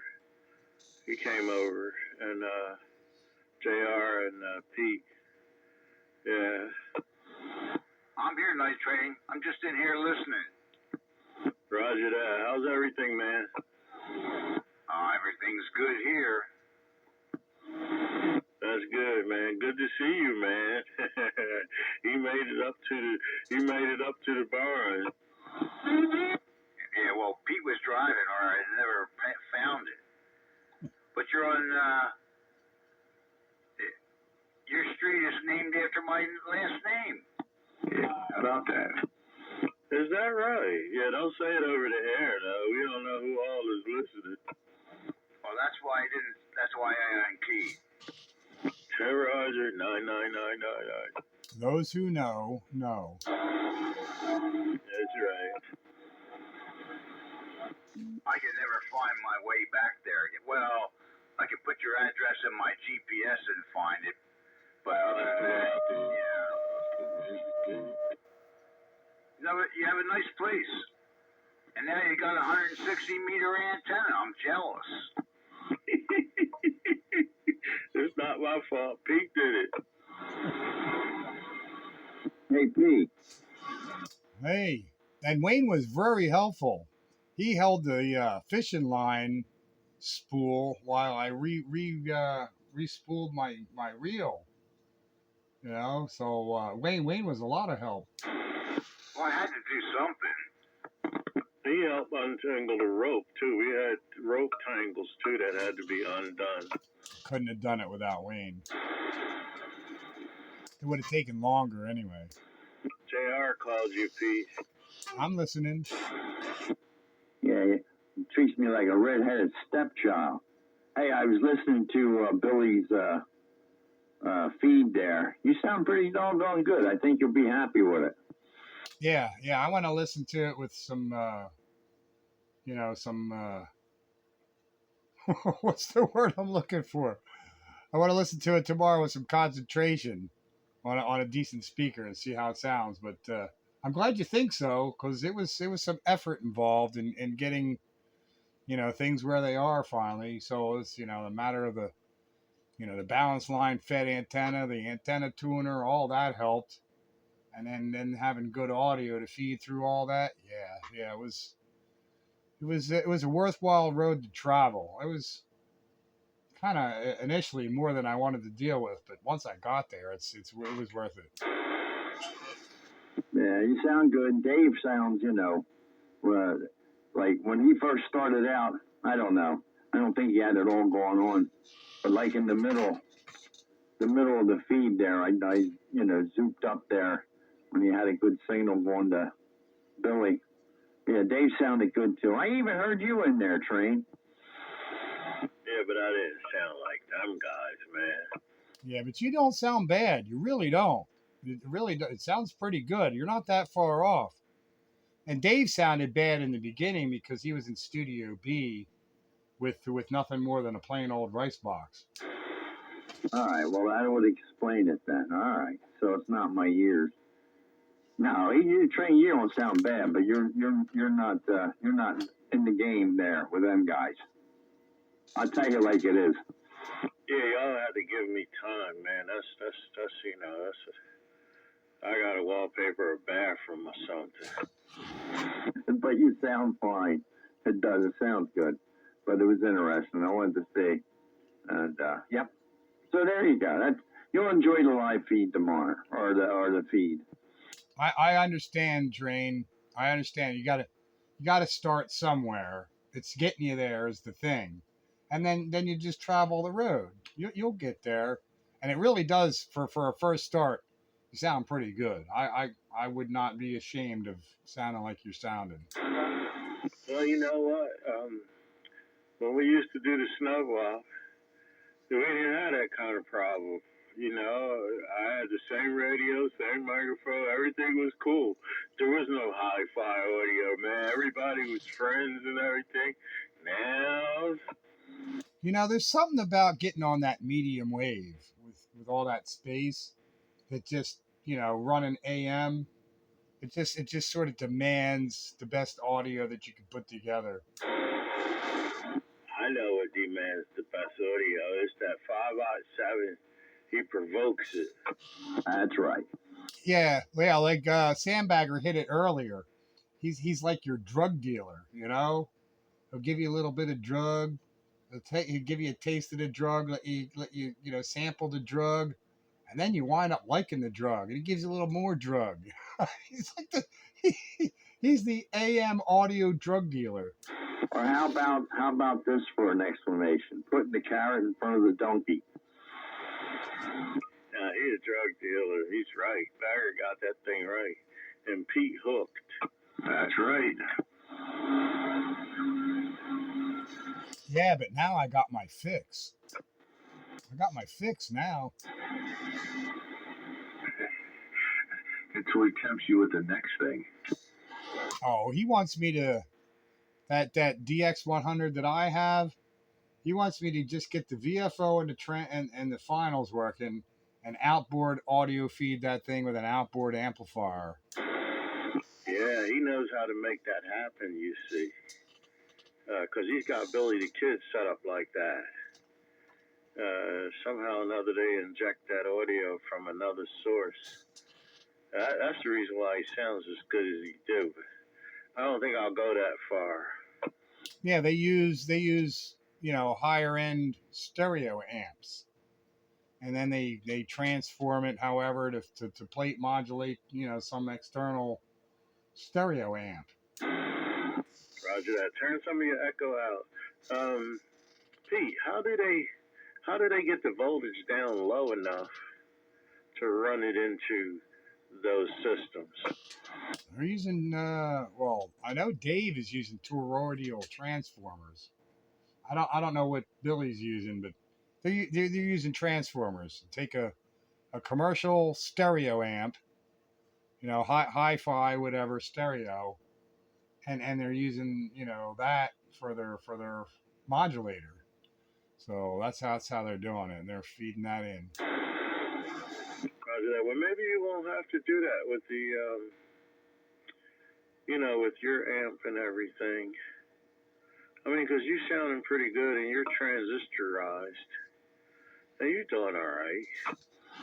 Yeah, that's only if I want to put the DX100 on, you know, as another transmitter.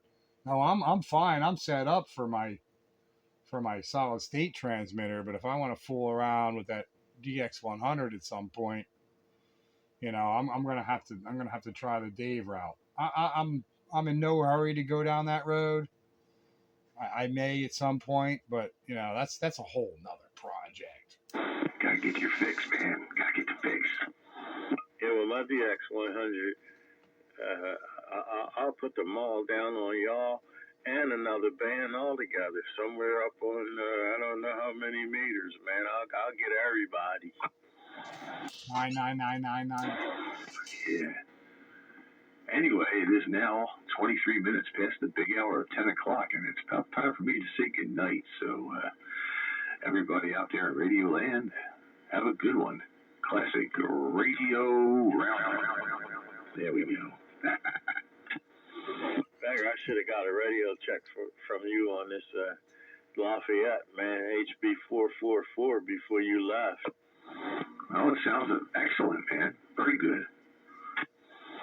I like my CB radios, man.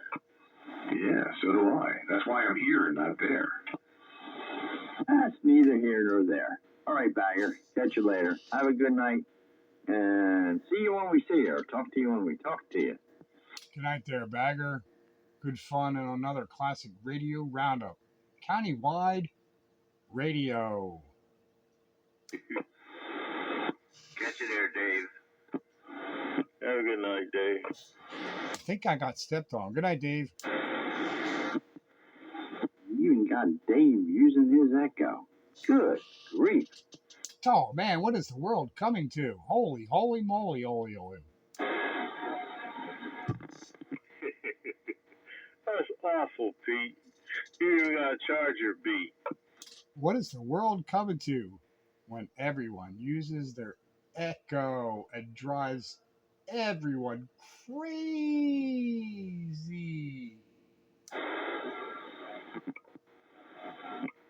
Goose and 123 might get their echo guns out. I got the ability to fool around, so I got to fool around, but I'm not going to do it all the time. 1040. I have that running all the time, just barely on. Yeah. All you need is just a fluff. Just enough to open you up. Yeah, I run it on 160 meters with just the fluff. That's nice, very nice. You got to remember your settings, though. Yeah, I got a little scale on the reverb amp, and I can monitor it on my headphones here because I got the ability to monitor my audio output before it reaches the radio. So let me get right to the fluff. Right. Hello. Right there's the fluff. Pete, I got my new toys in the mail. What new toy is that? I bought a capacitor board for the AL, along with the rectifier board. Both of them, they pretty, man. They pretty. Plug and play, man. Oh, for the amp. Yeah, well, that'll just make that thing that much more robust, and you can run 250, 300 watts of amplitude modulated carrier without a worry. Yeah, and I don't have to worry about whether it's legal or illegal. No, because it is legal, as long as you keep it under 375 watts of carrier. Roger that. Yeah, boy. Yeah, so nice. Yeah, I bought the kit from the guy. He was one of the engineers at Ameritron or MFJ. I don't know which one, but he's got a hustle because he makes the stuff up and he sells it online. He knows the whole nine. You know, he's the man. He's one of the originals. Well, in the interest of full disclosure, I've been looking for that amp, And I'm in no hurry, but I've been looking for that amp, and I'm going to keep my eyes open for that particular amplifier till I find one at a price that I can afford without getting in too much. It's worth a little risk and a little trouble, but not too much with the station manager. But then, if I have that amp, I can run this Yaesu with this processing too. Yeah, boy. Well, I might would have to report you to the station manager. And the station manager will be completely aware, but it's sometime in the future, just a matter of how long. I'm going to have that amp. I'll hook it up to this Yaesu. That'll give me the choice between the DIY or the Yaesu, but the same audio process. Yeah, I understand. I really do. Yeah, boy. I'm glad I did get that one. I started out with that other one, and I'm like, you know what? How much different in your mind is my audio here than the audio earlier tonight on 160? That's a hard question because this one here doesn't have any distortion or disturbance in the frequency. You understand what I'm saying? In other words, 11 meters is straight up. No noise floor, no nothing. I mean, whereas the other band, it goes in and out and warp and twist and do all that funny stuff. But I don't know. I like them both, Pete. I understand, and I'll take that answer. Yep. Yeah, but that warped and twisted and signal moving around kind of thing. To me, that's all part of what makes that band so interesting. But when it's really good, boy, it's really good. Like Billy gives me 40 to 50 dB over 9. Dave gives me 50 to 60 dB over 9. You give me 30, 40 dB over 9. JR, same thing. It's all, when it's good, it's good. And then if Doug gets in there, with his Master Blaster wire antenna and everything and his big old amplifier, and he blow the night train out of there, and we'll have another one hooked. Yeah, and I think we're going to have Skyrider in there before him with a bigger signal. That's just what I think. Skyrider knows how to do things, so he's not restricted. He probably has a little more real estate to deal with, too. And, for a decent 160 meter antenna, let's face it, you got to have some real estate. I mean, look at your situation. I mean, you're using real estate that's not yours. Yeah, don't say that. But yeah, Skyrider's got plenty. He do. Yeah, that's my problem. I don't have any real estate. Yeah, but we're going to use some electronic trickery to get you there. Oh, cool. Well, you have the electronic trickery. We just need to add more wire. We gotta double the length of your antenna, and I think we'll get you there. I think we can do that. I'm thinking if we run, my trailer's 45 feet. So if I run on one side, another 45 feet, actually double that, and do the same thing on the other side, everything will work.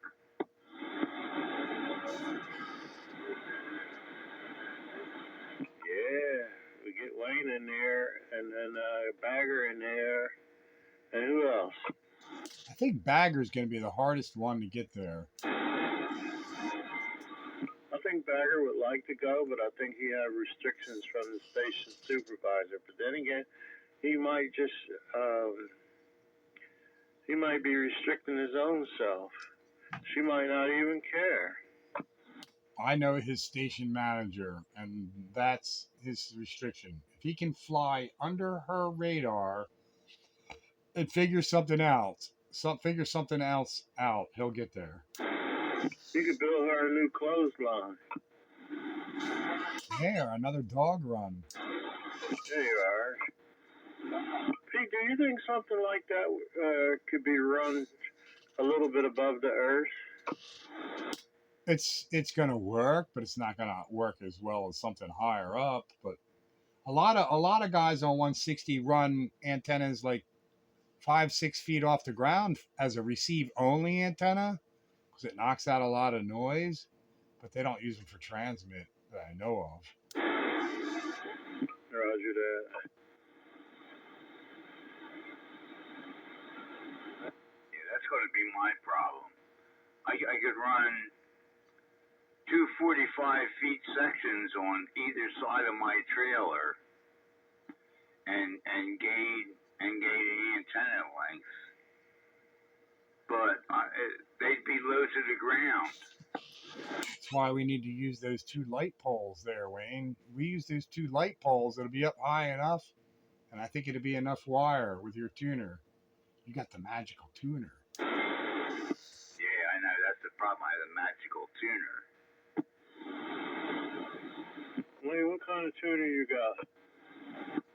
Custom made by Pete. You know how to make that rascal work? You're not going to get shocked, are you, Wayne? No, I'll be all right. You don't put your hands on it while you're transmitting, with that amplifier on, you'll be okay. Hey, how can he tune it, Pete? Where's the knobs and everything in the meter?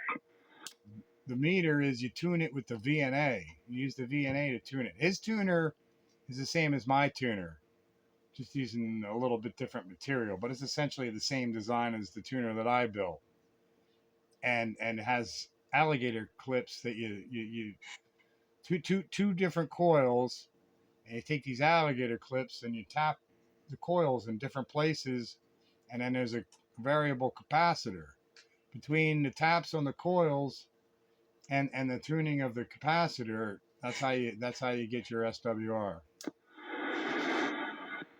works, Roger. Yes, sir. Yeah, that's a Pi network. No, not exactly. No, it's a low pass. What do they call it? A low pass T match. I think is the right terminology. But it's a balance line tuner. It's got 2 inductors and 1 capacitor, where like your MFJ tuner that you're looking at has 1 inductor and 2 capacitors.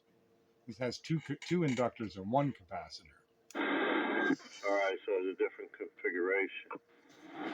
Yeah, and it's made for balance line. You put a 1-to-1 balun on the input side of the tuner to take it from balanced or unbalanced line coax to balanced into the tuner, and the tuner is balanced all the way out, and then that feeds balance line feeders, and they really work well. They work so well that Wayne is able to get on 80 meters with a 40-meter antenna. That's nice. So do you think he'll be able to do 160?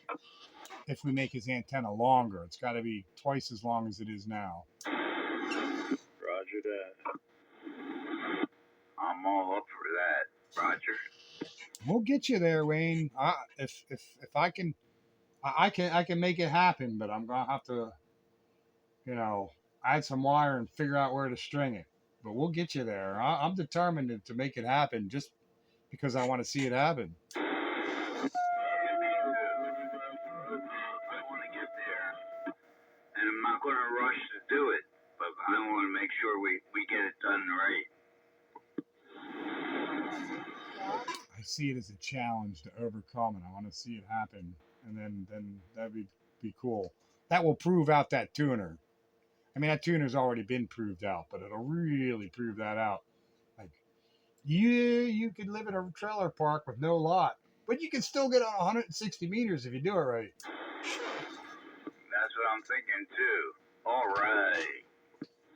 I hope it worked for you, Wayne.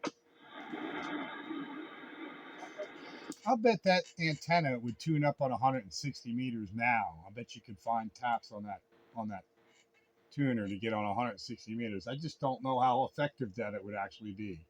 You'd probably get some kind of signal out. Just don't know how well. Well, he's close enough to us so that And if he gets on and he starts to prosper, that might provoke Bagger into thinking up something. I don't know, run a wire along the top of the garage or something. What length is his wire now? 66 feet. Oh, yeah, that's a little shy. Yeah, it's a little short for 160, but he gets on 80 with it with an effective signal. Yeah, that's the way. And I also have my AL80 here that can drive 100 watts AM on it. And that tuner is certainly good for a kilowatt, at least a kilowatt, if not more. See, how long is the wires on my antenna? Somewhere in the neighborhood of 275 feet. Oh, my Lord. It's quarter wave on 160. I'm sorry, that's a half wave overall. It's a half wave. 275 feet is a half wave, 160. So how'd you measure the things? With a tape measure? And it's pretty accurate, or you just come within? How did I do it? Yeah, I mean, when I started out, when I made your 160 dipole, I had to be more precise than I do have to. With a doublet, you don't have to be as precise. In fact, it's better to not be exactly resonant. It's better to actually be longer or shorter than exactly resonant on a doublet, which you have now. But a coaxial dipole, though, to get resonant, you have to be resonant. It has to be exact. So we initially had it was actually a little longer than 1885. So I could do the math, and I don't remember, but I made it extra long, and we trimmed some off. And then, then we changed it over to your crappy brown stuff. But I don't remember exactly now, but it's 275 feet, give or take a couple feet. Roger that, yeah, pretty good. It works. It's working nice, man. Yeah, doublets are best. They work best when they're actually not resonant in the tune with the tuner. So it's better to have them a little long or a little short. 10-4. Like mine right now with my open wire feeder. It's amazing that those open wire feeders are actually, you have to look at it as an antenna system. You can't look at just the antenna itself when you're using open wire feeders. It becomes a system. And when I initially made it, I made it 280 feet long, and I brought my open wire feeders all the way in here to the shack. And then I had, enough antenna and feed line that it was easy to tune with my balance line tuner. And then the wife, didn't like the balance line feeder, open wire feeders coming by the dining room window, so they got yanked out and tossed. It's like, okay, so I have to rethink this, but I still want to use that antenna.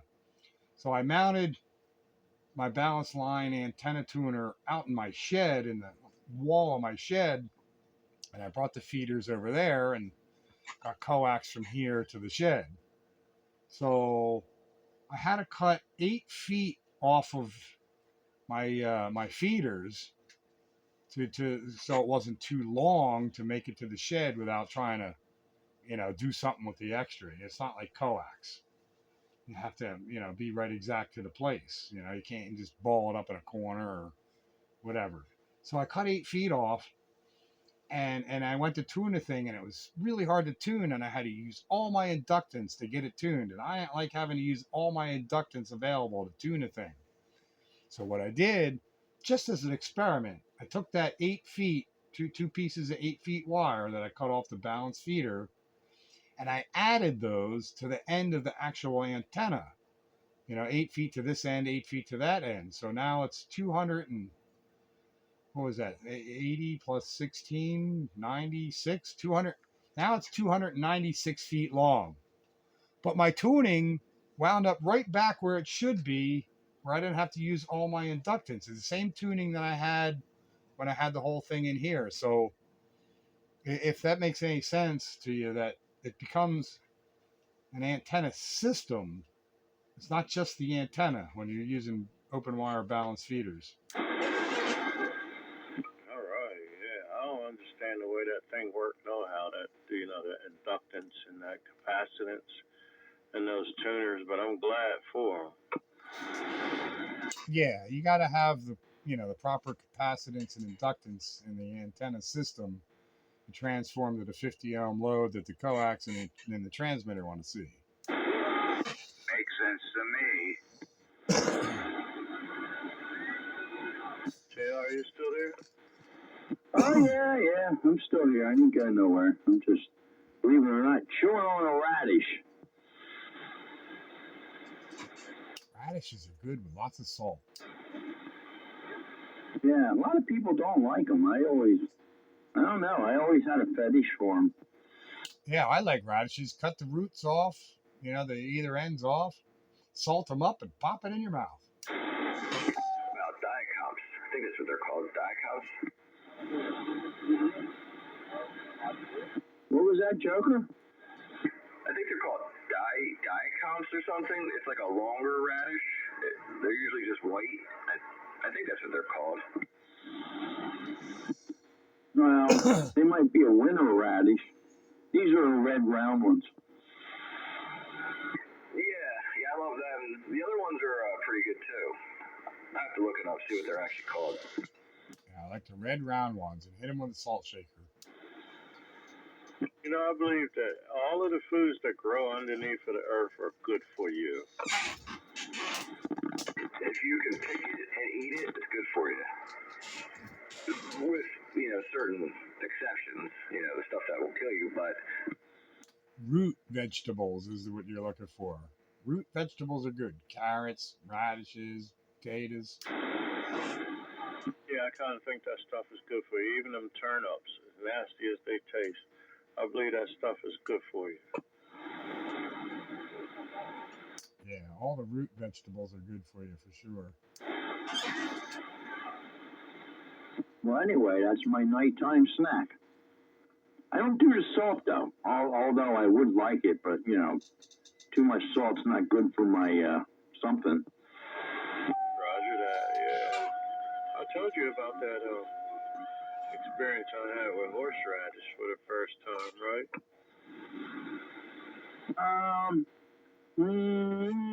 I don't think so.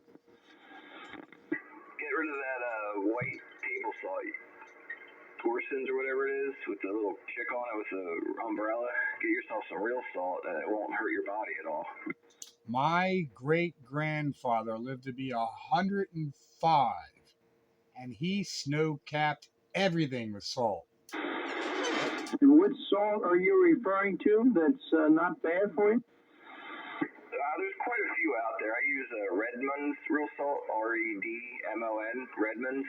It comes from Utah, and it's a pure natural salt. It doesn't look pretty. It's got like different little specks of minerals in it and stuff. That's like the best for you.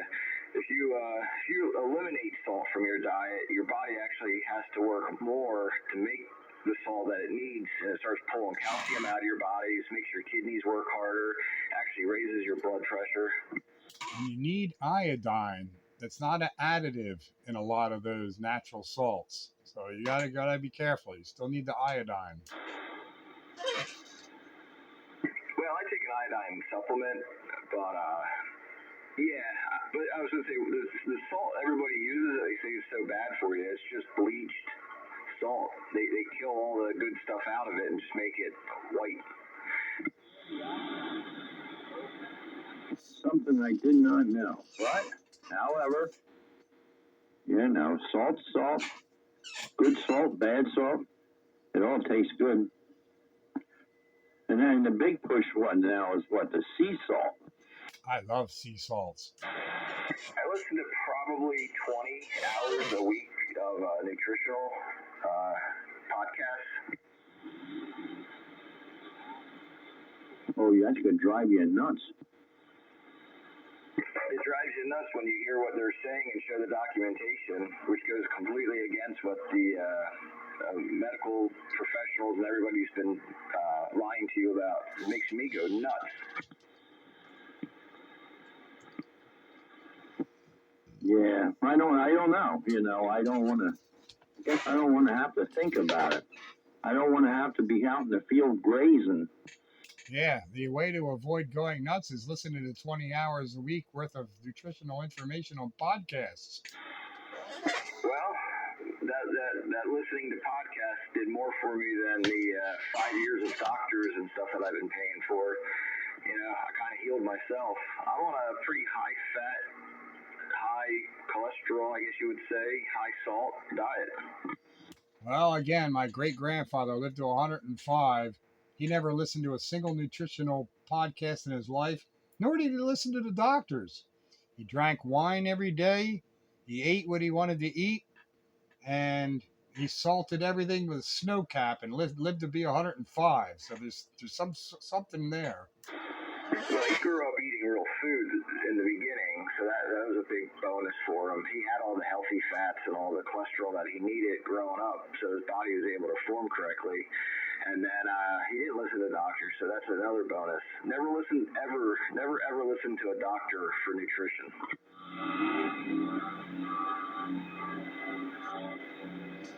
He's scaring me. I don't listen to doctors for nutrition. I eat what I eat, and I ain't worried about it because I'm happy.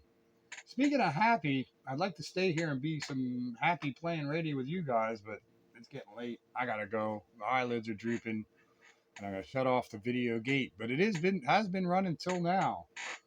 So thanks for the fun on the classic radio roundup. 441, your countywide radio. Pete, catch you later. All right, Pete. Have a good night, man. Catch you later, Pete. Have a good one. Till next time. Catch you there, Pete. Have a good one. So, JR, here's a question for you. See if you know it. All righty, I'll give her a whirl. How many years does it take for somebody to become a doctor?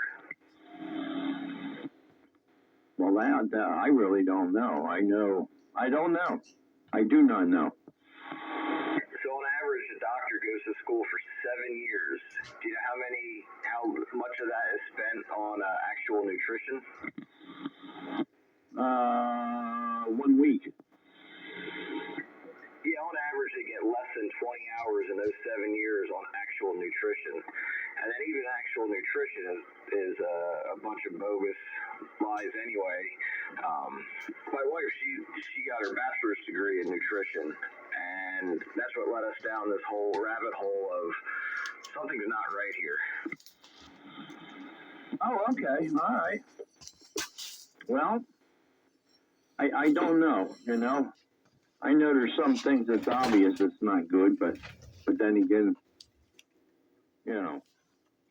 like when we back in the day when we grew up, my mom was cooking with lard. And now they say, you're not supposed to do that. Well, I was going to say, I don't want to bore everybody because it does get boring and it's not the most exciting topic to talk about. But lard is one of the best things to cook with. Anything that isn't natural, you should not be cooking with, because once you hit it above its cook point, it becomes rancid and toxic, which most seed oils are sitting in the store right now, rancid and toxic, and the only way they make it palatable is they add perfumes and stuff to it to get rid of the rancid smell. Yeah, I was going to say, long story short, it all started with Eisenhower's doctor, Ansel Keys. After Eisenhower had a heart attack, and they did some tests on him, and they found cholesterol, and then Ansel Keys hypothesized that it was cholesterol. He did this 7-country study, which is actually like 40-country study, or outrageous a number of countries, and he cherry-picked his data, and then that data actually turned into our nutritional guidelines and the food pyramid. That's pretty interesting. Well, I guess that's why over in Europe they don't want to take our, what is it? They don't want to take a lot of our food because we got a lot of garbage in it. I do know that. I heard that anyway. So, yeah. Yeah, I hear what you're saying. I hear you. But, you know. And when they tell you to avoid salt and they give you a pill to take to, you know, for your high cholesterol and or whatnot, most of them are actually synthetic salt. Go figure, right? Like I said, all I know is we were following what we were supposed to do, and the wife and I were getting sicker and fatter. We did our own research. We started to get a lot better. The wife had a setback, and then I had, which I think my downfall for the last 5 years was botched dental work, which affected my body. Because what happens in the stomach and the mouth kind of affects the body. Oh, you're right. You're absolutely right. That goes through the, yeah. Yep. I hear you. I don't know. There's a whole lot you got to watch, but it is interesting. You know, the cholesterol medicine, as you said there, is synthetic salt involved with it, I guess. But, yeah, I don't know. What do you do? What do you do? Just, I don't know. I know the same thing, though, the family doctor I go to, you know. Well, I'd like to see you go on a Mediterranean diet. Well, I said, no, I'm not going out in the field and graze. I said, I ain't doing, I'm just going to do what I do. It's just, I don't know what else to tell you, you know. The change now, yeah, I don't know. But the wife has been cooking healthy there lately. She's, you know, she went for her physical there, you know. And you know, the family doctor said, hey, you know, try this Mediterranean diet, and she comes home, and, well, anyway, she's cooking healthy, and it's all good. I told her, I said, I don't care what you make, you put the seasonings on it, as long as it tastes good, I'll eat it, and that's what she's been doing, so, it is what it is.